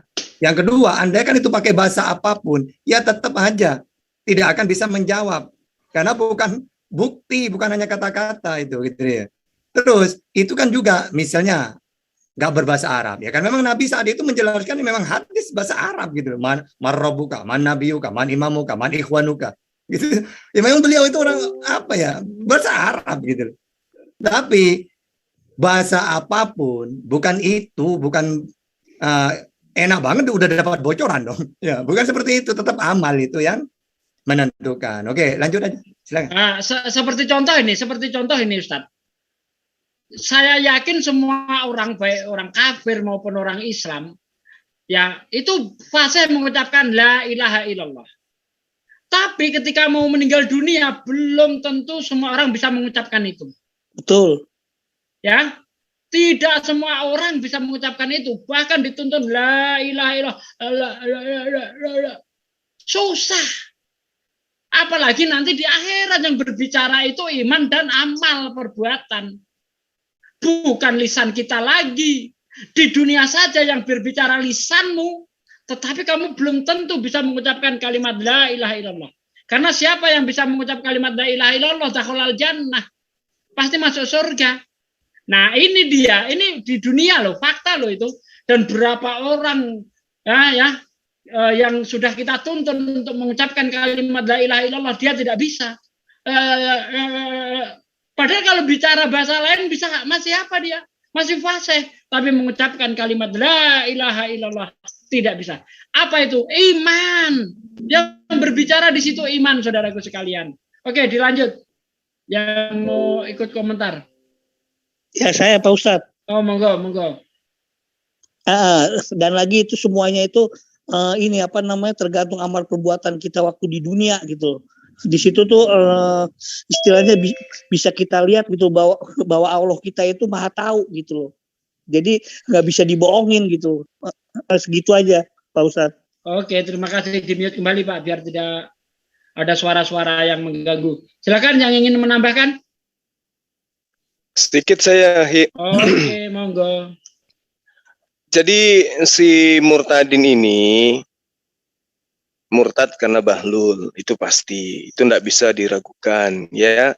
Bukan saya mau menista, tapi ya sama dengan bahasa dia tadi. Jadi gini, seperti yang diterangkan oleh Akhi Sugi, Adinda Tahta, dan teman yang lain, bahwa tidak ada lagi kemudian di dalam alam barzah itu orang harus memahami bahasa Arab baru kemudian mampu menjawab pertanyaan. Tidak. Dari sejak ditanyai ketika pelangak-pelongo seperti pemakan babi tadi ini udah ketahuan dia. Kalau umat Islam yang beriman, beramal soleh, tidak pernah belajar bahasa Arab, ketika ditanyai pasti spontan dia jawab. Kenapa? Karena memang kudu imannya sudah di situ.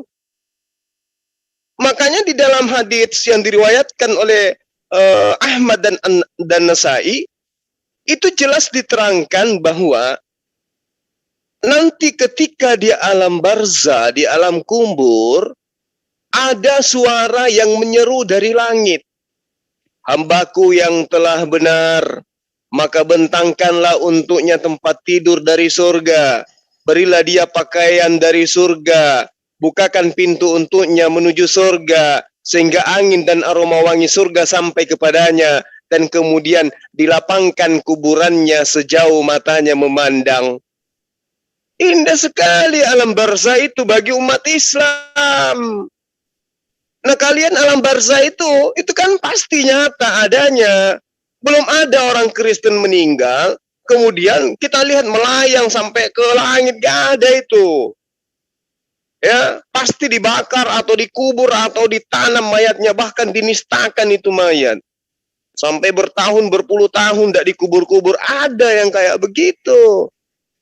Belum juga sampai ke surga, udah tersiksa jasadnya, dikasih formalin sampai berpuluh tahun, itu penyiksaan terhadap mayat. Kalau dalam Islam itu sangat jelas itu. Ada suara dari langit yang diperdengarkan kepada si mayit, hambaku yang telah benar ini, maka bentangkanlah untuknya tempat tidur dari surga, berilah dia pakaian dari surga, dan bukakan pintu untuknya menuju surga, sehingga angin dan aroma wangi surga sampai kepadanya, dan kemudian dilapangkan kuburannya sejauh mata memandang. Surga itu tempat kenikmatan, coy. Jadi kalau kita menonton di TO, di bioskop, tayangannya itu sangat menarik, ya. Sampai pada filmnya habis, kita nggak terasa waktunya. Jadi orang Islam yang ada di alam barzah, di alam kubur, mau 1 miliar tahun kemudian kiamat itu baru datang, mereka tetap aja happy, senang, bahagia di alam barzah itu. Itulah Islam.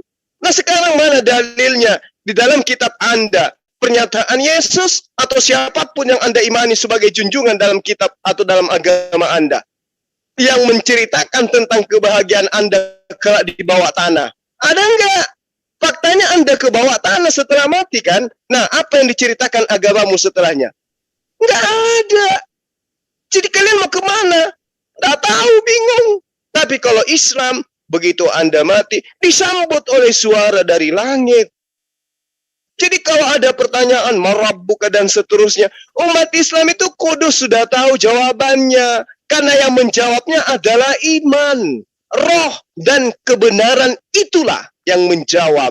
Bukan mulut, bukan otakmu.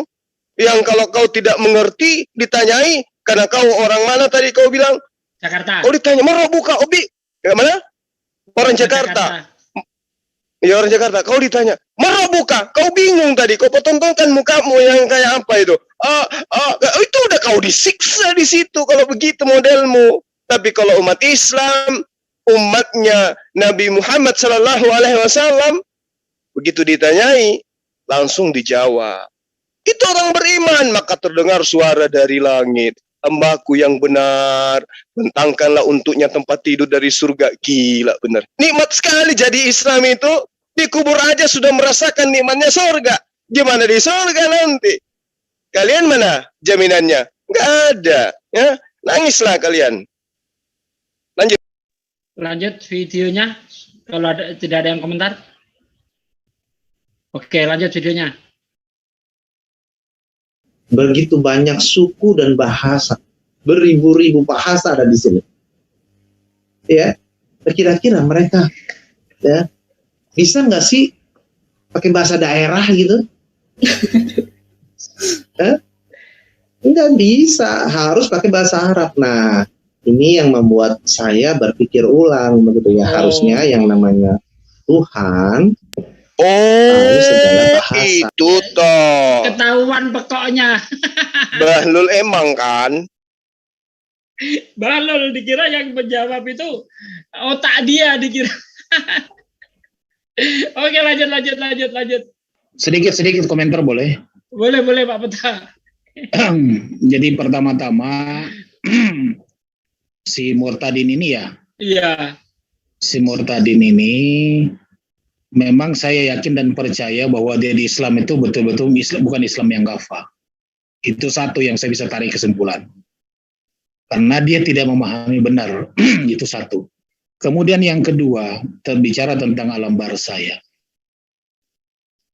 Memang mereka nggak tahu, karena pada saat mereka dikuburkan dia menghadapnya ke atas.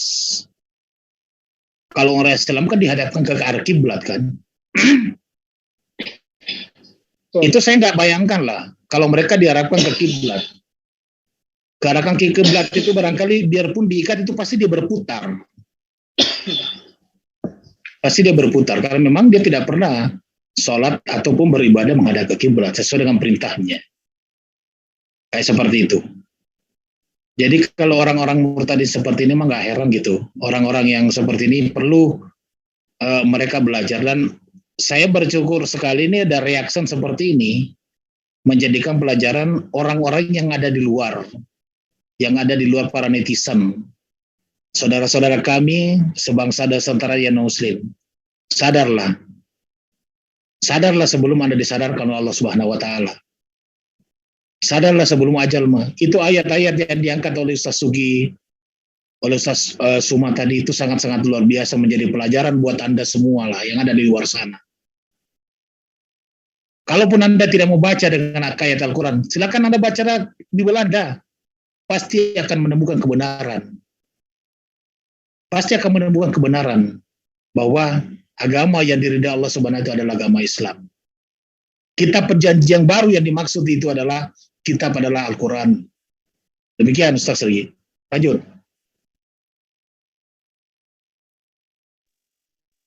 Dikit saja ya. Jadi Bibelmu itu tuh jangan ditaruh di ketek, dibuka di gereja. Jangan seperti itu. Jadi dibaca di rumah tuh. Dibaca dari mulai Matius ya. Dari mulai perjanjian lama baca-baca. Kalau ente Katolik ya, dari 73 kitab itu kan baca semua, dilihat, direnungkan. Baca kitab pula. Jangan baca dulu Al-Quran, baca kitabmu. Ada nggak di situ mengatakan bahwa Yesus itu Sang Maha Pencipta? Nggak ada. Ya. Nah, kalian itu jadi selalu membawakan apa surat-surat Paulus. Itu menyesatkan surat-surat Paulus tuh. Penyesatan surat-surat Paulus tuh. Ya. Karena sangat bertentangan dengan ajaran Yesus sendiri. Itu masa penebusan dosa dengan penumpahan darah. Kalau seandainya seperti itu, lalu apa bedanya ente dengan orang-orang Romawi yang membunuh Yesus? Apa bedanya dengan orang-orang Yahudi yang ingin membunuh Yesus sejak dari awal? Apa bedanya kalian dengan iblis yang ingin Yesus mati, yang ingin Yesus lenyap dari dunia ini? Coba kamu berpikir dulu di situ deh. Ya, jadi pelajarilah kitabmu. Jangan dulu kalian pelajari kitabmu. Silakan, jangan dulu lihat Islam, pelajari kitabmu. Tapi jangan dengan doktrin. Ya, bacalah dengan akal sehatmu. Bacalah dengan otak sehatmu. Lanjut, standby.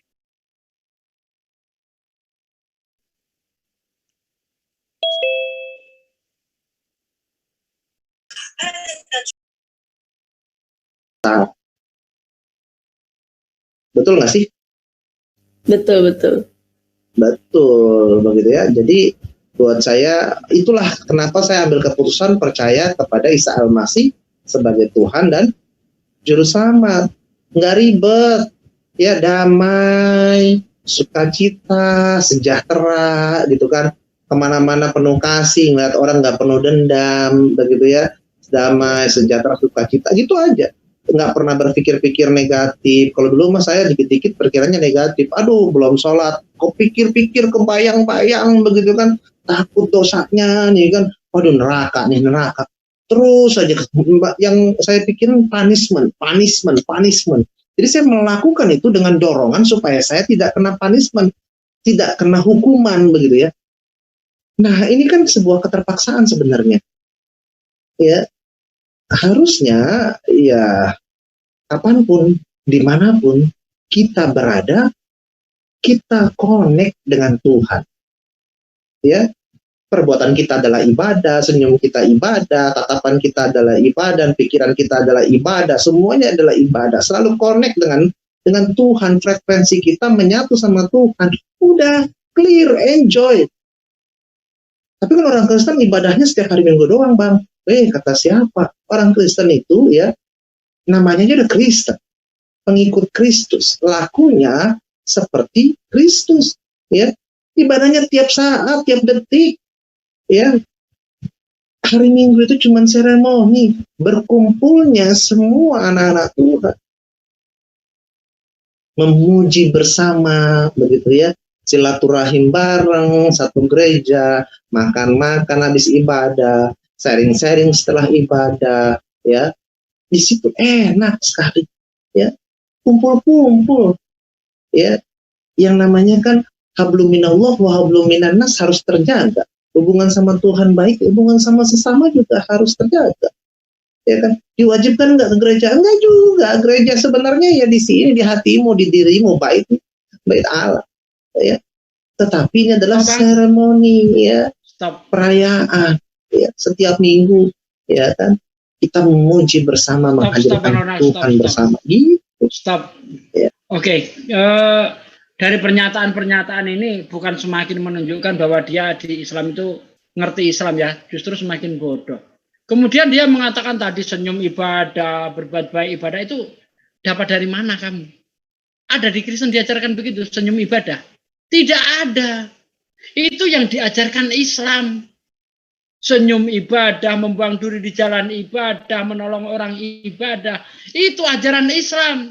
Karena Allah berfirman di dalam Al-Quran, ya, wa ma khalaqtul jinna wal insa illa liya'budun. Tidak aku ciptakan jin dan manusia kecuali untuk beribadah kepadaku. Dan hadis-hadis banyak menerangkan apa yang kamu katakan itu tadi. Membuang diri, senyum. Itu termasuk sedekah di dalam Islam. Ya, kalau dapat dari mana itu tadi? Hablum minannas, hablum minallah punya Islam, nggak punya Kristen, nggak ada. Nggak ada. Ya, di mana ada hablum minannas, hablum minallah? Di ajaran Kristen mana? Itu semuanya punya Islam. Kenapa masih kamu pakai? Murtad-murtad aja. Jangan pakai Islam. Udah kamu tinggalin ya udah, nggak usah dipakai lagi. Seolah-olah Kristen ini seperti Islam nanti jadinya. Beda, bos, beda. Hablum minannas, hablum minallah itu ajaran Islam. Ya, bagaimana kita harus berinteraksi kepada sesama manusia. Diatur lengkap dalam Islam. Mulai dari perbankan, ya, sampai perdagangan. Pokoknya dari tidur sampai tidur lagi ya. Bangun tidur sampai tidur lagi diatur oleh Islam. Nah, lo dapat dari mana itu tadi? Gitu loh. Coba yang lainnya monggo silakan. Permisi Ustaz Sugi, saya mau ikut juga komen. Silakan. Kalau saya dengar omongannya Murtad ini nih kayak orang jualan aja. Saya ketawain aja kalau dia bicara agama kasih itu omong kosong aja. Karena prakteknya nol kan. Nggak usah gitu loh antara mereka aja. Ini jangan bentar. Jangan dimasukkan ya. Khalifah bin Malik itu Ferguson itu. Ya. Kalau kita bilang kalau antara mereka aja nggak cocok, bikin gereja baru. Bikin donum baru. Betul. Jadi omong kosong aja, agama kasih itu kan kayak orang jualan. Buktinya yang bawa ke sini juga bukan yang bawa ke Indonesia ini kan ya kita tahu lah penjajah ceritanya agama kasih. Jadi kalau dibilang damai apa segala, nggak ada yang damai dalam mereka itu. Isinya kebencian aja. Ya kita lihat aja lah kalau memang mereka dia merasa damai, tenang, untuk apa dia menyerang Islam? Toh mereka sudah damai kan. Mungkin itu aja saya tambah sedikit, makasih. Oke, guruku Aki Jumah, monggo lanjut. Makasih, akhi. Jadi dari pernyataannya saja sudah kelihatan kali bahwa memang ajaran Islam itu benar. Kamu hanya ingin bebas dari perintah Tuhan, gitu. Hanya ingin bebas orang ini dari perintah Tuhan. Sementara di dalam pengajaran Mazmur 19 nomor 7, ya, hukum Tuhan itu, aturan-aturan Tuhan itu adalah pertobatan jiwa. Sementara aturan-aturan Tuhan yang dalam Taurat itu dihapuskan oleh mereka dengan judul telah digenapi oleh Yesus. Dengan matinya Yesus di tiang salib, mereka dimerdekakan dari aturan-aturan dan dibebaskan dari penghambaan. Jadi kalau dia katakan bahwa dia berat karena begitu dia ingin melakukan sesuatu, tapi tiba waktu sholat dia terganggu. Seakan-akan sholat itu adalah sebuah hal yang mengekang dia. Padahal diperintahkan oleh Yesus, sembahlah Allah dalam ruh dan kebenaran. Artinya di dalam ruh, hati ini harus selalu tunduk dan taat kepada Allah. Hati harus ditundukkan. Ruh kita ini yang harus bersujud tunduk kepada aturan mainnya. Dan kebenarannya adalah syariat. Bahwa kita takbir, ada perintahnya. Kita sujud, ada tuntunannya. Itu yang dimaksud roh dan kebenaran. Kalau dia mengatakan setiap saat beribadah, nenekmu kiper, untuk apa kau beribadah? Toh kamu itu sudah dikasih jaminan katamu. Lagi-lagi kembali kepada kebenaran Al-Quran. Bahwa diperintahkan untuk menjadi orang yang soleh kan. Kau katakan setiap saat beribadah. Setiap detik kau beribadah. Nah itulah yang dikatakan di dalam Al-Quran tentang orang-orang yang beramal baik. Orang yang mengerjakan amal soleh. Innal ladhina amanu wa amilus solihati kanat selahum jannatul firdausi nusula. Masalahnya kamu itu laksana orang yang tidak terdaftar di dalam sebuah sekolah. Kamu tahu soal 1 tambah 1 sama dengan 2. 2 tambah 2 sama dengan 4. Tahu kamu ngerti. Tapi pada saat ujian nasional kamu tidak ikut karena kamu tidak terdaftar. Kamu hanya tahu ibadah setiap saat kami ibadah. Minggu itu hanya seremoni dan seterusnya. Untuk apa lu ibadah? Tentu untuk kebajikan kan? Untuk perbuatan baik kan? Lalu kau katakan hablum minallah wa hablum minallah. Untuk apa? Untuk amal baik kan? Untuk perbuatan kebajikan kan? Nah itu dia. Maka Islam dengan kesempurnaannya tetap satu acuan terhadap satu perintah dan juga terhadap larangan. Perintah Allah laksanakan, larangan Allah tinggalkan. Lalu kalau kemudian melanggar dari keduanya, perintah kamu lalaikan, larangan kamu laksanakan, maka ada yang dikatakan bertaubat. Ada yang dikatakan bertaubat. Makanya diterangkan dalam Al-Quran, ya ayyuhalladzina amanu tubu ilallahi taubatan nasuha. Begitu, beragama itu kudu wajib dengan roh dan kebenaran, bukan pembenaran, bukan hanya menerapkan dan menggenapi nubuatan Yesus. Bangsa ini memuliakan aku dengan bibirnya, padahal hatinya jauh daripada aku. Percuma mereka beribadah kepada aku, sedangkan ajaran yang mereka ajarkan adalah perintah manusia. Perintah siapa yang kalian lakukan? Menyembah Yesus. Paulus. Perintah siapa yang kalian lakukan? Makan babi, tidak bersunat. Paulus. Jadi kena terhadap nubuatan itu. Matius 15 nomor 8 nomor 9. Percuma mereka memuliakan aku dengan bibirnya, pada hatinya jauh daripada aku. Percuma mereka bersujud. Percuma mereka beribadah, menghormat kepada aku. Sedangkan ajaran yang mereka lakukan adalah ajaran perintah manusia. Perintah Tuhan di mana tertuang? Di Taurat. Tapi perintah Tuhan itu dikatakan perjanjian lama, nggak berlaku lagi. Yang berlaku adalah perintah manusia. Apa itu? Surat-surat Paulus. Itu yang Anda lakukan sekarang. Maka kena ditampar mulutmu dengan apa yang Yesus nubuatkan. Bangsa ini memuliakan aku dengan bibirnya, pada hatinya jauh daripadaku. Percuma mereka beribadah kepada aku, sedangkan ajaran yang mereka ajarkan adalah perintah manusia. Selesai. Siapa yang mengajarkan kalian menjadi Kristen? Yesus kah? Tidak. Lalu siapa? Jawab sendiri. Islam ditanyai, siapa yang memerintahkan kamu untuk menjadi Islam? Allah. Siapa yang memerintahkan untuk mengimani baginda Rasul Muhammad SAW? Allah. Siapa yang memerintahkan untuk mengimani Al-Quran sebagai kitabullah? Allah.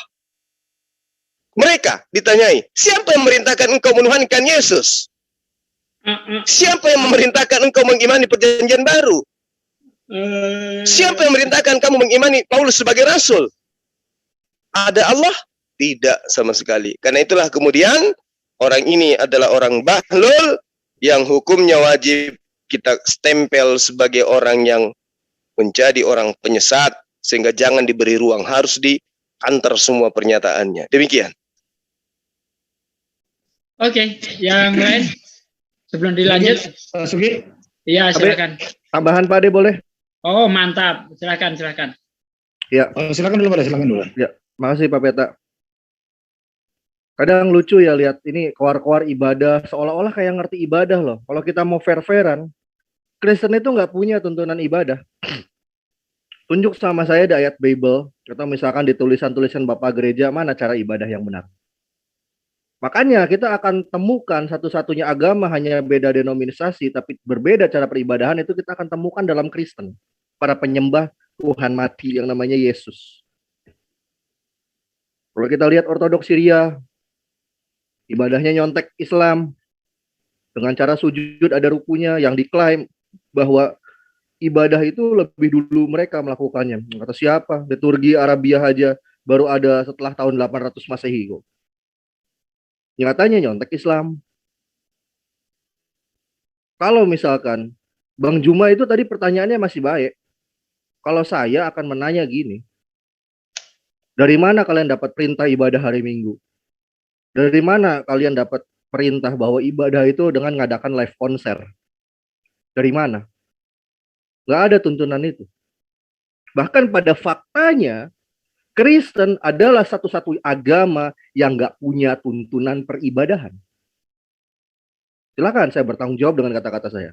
Tunjukkan mana tuntunan kalian beribadah. Kami yang Muslim beribadah itu sangat jelas. Karena kenapa? Kita berpegang kepada Al-Quran dan Al-Hadis. Rasulullah mensyariatkan, salatlah kau seperti kau melihatku salat. Jelas caranya ada. Mana ada Yesus mengatakan cara beribadah itu dengan live konser di hari Minggu? Gak ada. Jadi dengan memang sangat berat ya diterima kenyataan itu. Bahwa Kristen itu satu-satunya agama yang gak punya cara ibadah yang baku. Makanya kalau kita lihat Ortodoks Syria, kayak sholatnya orang Islam, nyontek Islam. Lihat di kalangan gereja-gereja yang barat ya, seperti yang banyaknya di Indonesia, itu kan ngacunya pada gereja barat, ibadahnya nyanyi-nyanyi sambil konser. Untung aja nggak ada yang nyawer kayak penyanyi dangdut. Karena kenapa bisa seperti itu? Karena memang mereka nggak punya tuntunan ibadah. Sok-sokan ini murtadin masuk ke agama yang nggak punya tata cara ibadah, ngomongin ibadah. Kalau saya pinjam kata-kata Pak Desugi, kan goblok namanya. Dia nggak punya tata cara ibadah, ngomongin ibadah. Konyol nggak coba Pak De? Konyol banget. Sok tunjuk sama saya gimana tata cara ibadah Kristen. Ambil di Bible, ambil di tulisan-tulisan Bapak Gereja, sok silakan. Kalau ada. Jadi para penyembah Tuhan yang nyangkut di tiang jemuran Romawi ini ya, para penyembah-penyembah ini, agama yang satu ini nggak punya tata cara ibadah yang baku. Makanya mereka nggak sama tiap denom cara ibadahnya. Ya karena kenapa? Memang nggak punya tata cara ibadah yang baku, itu menyedihkan ya. Memang saya sering ngomong, ajaran yang satu ini adalah ajaran kasih. Terkasihani maksudnya. Seperti itu. Sepertinya Bang Ronald lagi nih, terpental lagi nih. Oke, lanjut Mureh, lanjut. Ya. Jadi nggak usah lah ngomongin ibadah. Kalian cari dulu aja tata cara ibadah kalian yang benar gimana. Jangan sampai belang-belang gitu loh. Orang Ortodok kayak gini, gereja Katolik kayak gini, Protestan kayak gini. Beda-beda. Apalagi kalau kita Protestannya ke arah karismatik, belum apa-apa udah Surupan. Si raba-raba diraba-raba, ada yang tepuk tangan, ada yang kelojotan, ada yang surupan, kan gila semua isinya. Ibadah kok bukan membuat kita semakin tenang, semakin adem, malah bikin orang jadi gila. Apa namanya kalau orang guling-guling sendiri, tepuk tangan sendiri, bukan gila namanya, gitu loh. Agama ini udah nggak rasional, nggak punya tata cara ibadah, mengaku paling benar ya. Saya pinjem sekali lagi kata-katanya Pak Desugi, kan goblok namanya, kan gitu. Mungkin itu aja, terima kasih Pak De. Saya kembalikan lagi kepada Pak Desugi. Oke, yang lainnya? Saya sedikit saja. Ya. Jadi agama di kolong langit yang tidak punya jati diri adalah Kristen. Saya bertanggung jawab itu. Ya. Karena apa? Dia itu selalu ya. Kenapa saya sampai ngomong seperti itu? Karena saya sudah jelas. Di sini saya mereaksi apa yang diucapkan oleh mulut kotornya dia tentang masalah Islam. Ya. Itu. Ya. Jadi Kristen nggak punya jati diri dalam hal tata cara ibadah, kita nggak karuan. Apalagi kalau kita melihat Katolik kayak bawa patromak gitu kan, terus ada itunya kayak ada asapnya gitu. Habis itu terus cium-cium patung Yesus. Coba. Itu nggak ada itu seperti itu. Apakah itu diajarkan oleh Yesus? Nggak pernah. Saya lihat di kitabnya nggak ada tuh hal seperti itu. Peribadatan lalu tahu dong. Ada ruku, ada sujud. Dari mana dia? Dari mana? Apakah Yesus pernah mengajarkan seperti itu? Ya. Beribadah dengan sujud, gitu. Ya. Terus kalau seandainya Yesus mengajarkan sujud, Yesus sujud ke siapa? Nah itu kan yang kamu harus pikirkan. Yesus bersujud. Ya. Itu Yesus bersujud ke siapa? Nah kamu itu yang harus pikirkan ya. Jadi Yesus tidak pernah mengajarkan tentang tata cara ibadah. Betul kata tadi oleh Reski. Jadi kalian ini nggak punya jati diri, menurut saya. Apa-apa nyontek. Sampai menghalalkan segala cara. Masuk ke kampung-kampung pakai kopiah, ya, pakai songkok, ngomong-ngomong tentang Yesus. Gak etis itu,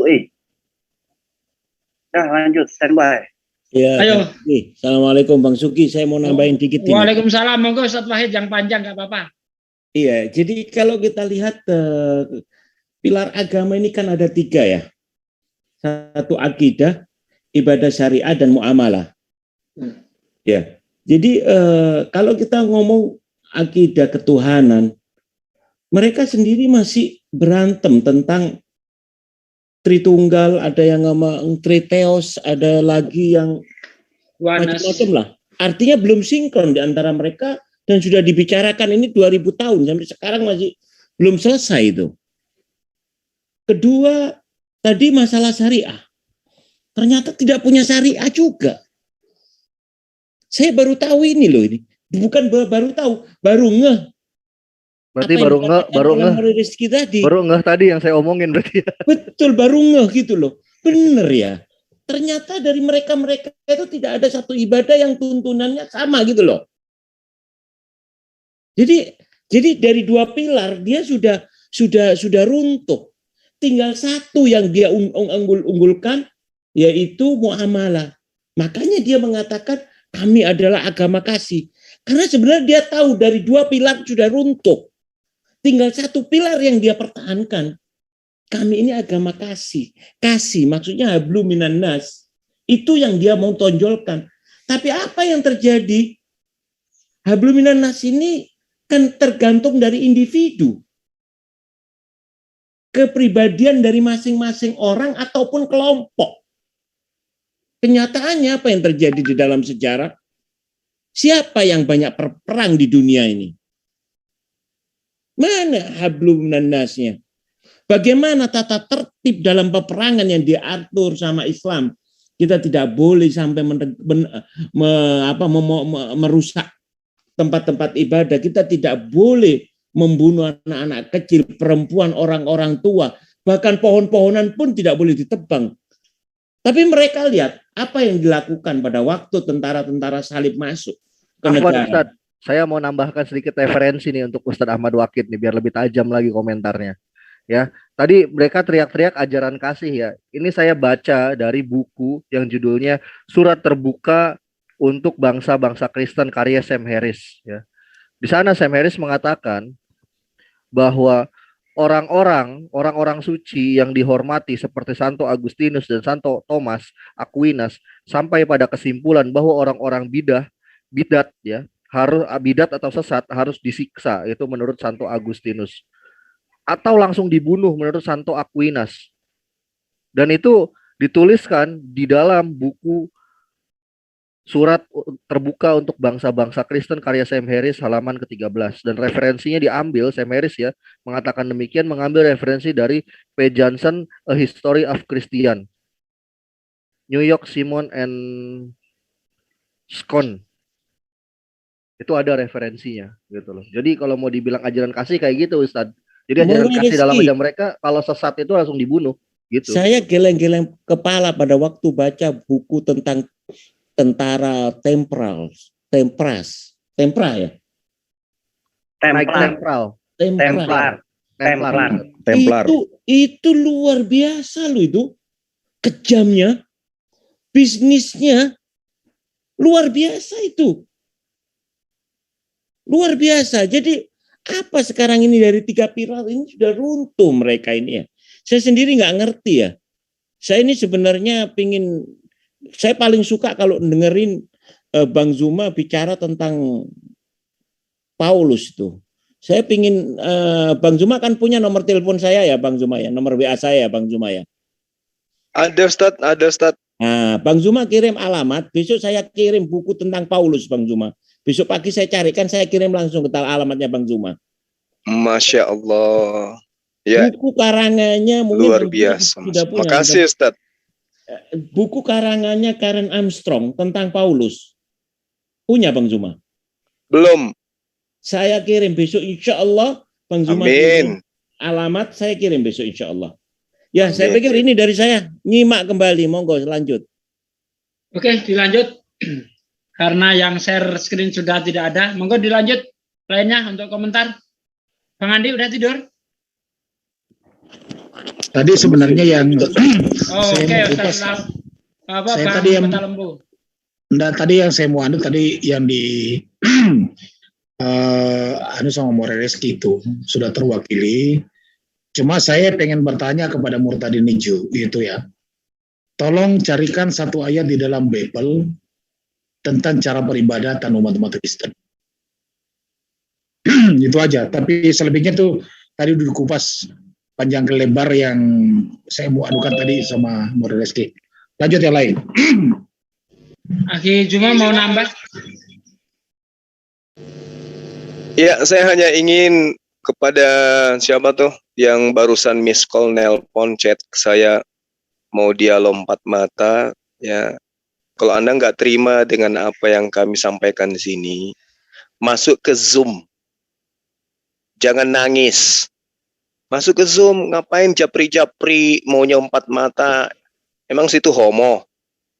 Dialog agama itu depan umum, Pak. Jangan sembunyi-sembunyi. Kalau belum ada ilmu, jangan ngajak dialog. Belajar dulu. Ya, boleh di ZZZ kalau mau dialog dengan saya. Nggak usah malu-malu, nggak usah sungkan. Kalau mau belajar, bilang belajar. Itu aja sebagai penutup dari saya, Bang. Jadi teman-teman Kristen yang nggak terima dengan apa yang disajikan pada malam hari ini, nggak usah japri. Kalau japri minta link boleh. Kalau mau berdialog, ayo dialog. Ada kebenaran yang Anda punya, utarakan. Ada kesalahan di kami, jelaskan. Begitupun kami, kebenaran kami akan sampaikan, kesalahan akan kami sampaikan. Gitu loh. Agama jangan membuat kita saling benci satu sama lain. Agama itu harusnya membuat kita saling menyayangi satu sama lain. Karena perbedaan itu adalah bukti bahwa memang kita diberi akal, tapi ada yang menggunakan akal, ada yang akal-akalan. Gitu loh, mas, bro, paman, tante, kakek. Usah japri lah. Masuk ke Zoom kalau mau belajar. Kalau mau mengajar juga masuk ke Zoom. Kita lihat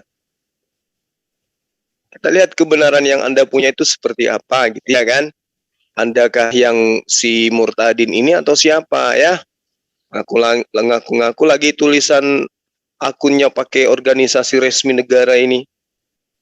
Lu pikir gue takut loh? Lu jual gue borong, ngerti lo? Lanjut yang lain. Ada yang nambah sebelum saya tutup? Ustaz Sudi, saya boleh minta izin sebentar, Ustaz Sudi? Oke, silakan Bang Checking. More Rizky, hadir kan masih? More Rizky, saya mau naik sedikit boleh? Oh boleh.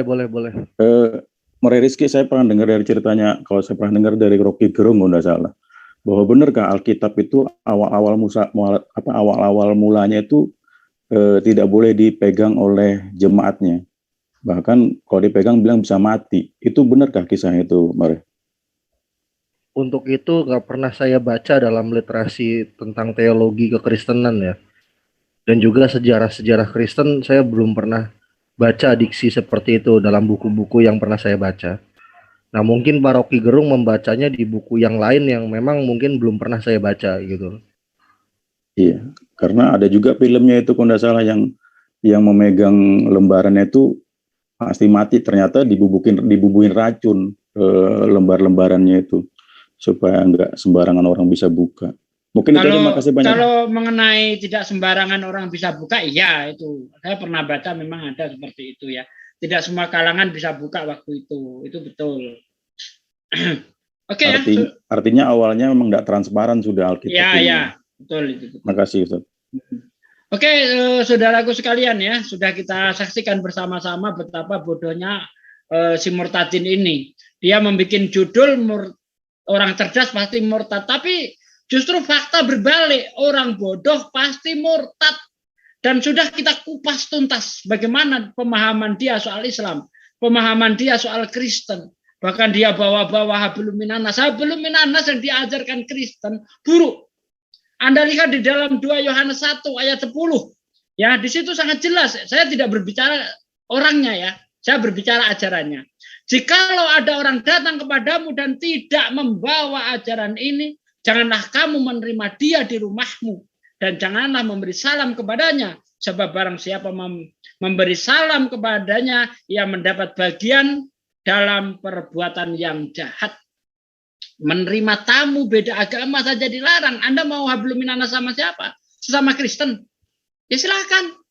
Ya, tapi kalau sama Islam kamu nabrak ayat.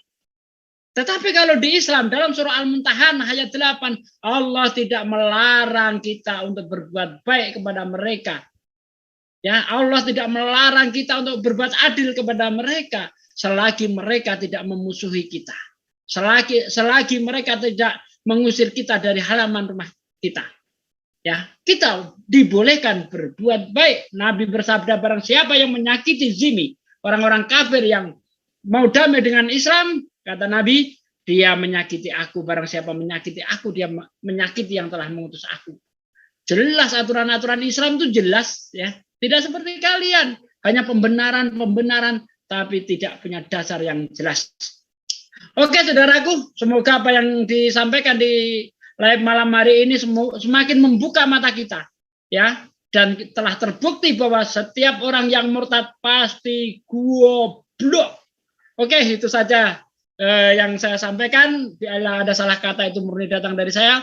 Apabila ada benarnya itu datangnya dari Allah. Saya tutup dengan kifaratul majelis. Subhanaka Allahumma wa bihamdika asyhadu alla ilaha illa anta astaghfiruka wa atubu ilaik. Wassalamualaikum warahmatullahi wabarakatuh.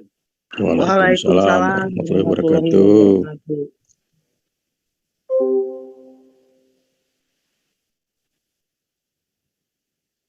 Semua menara siar ditutup.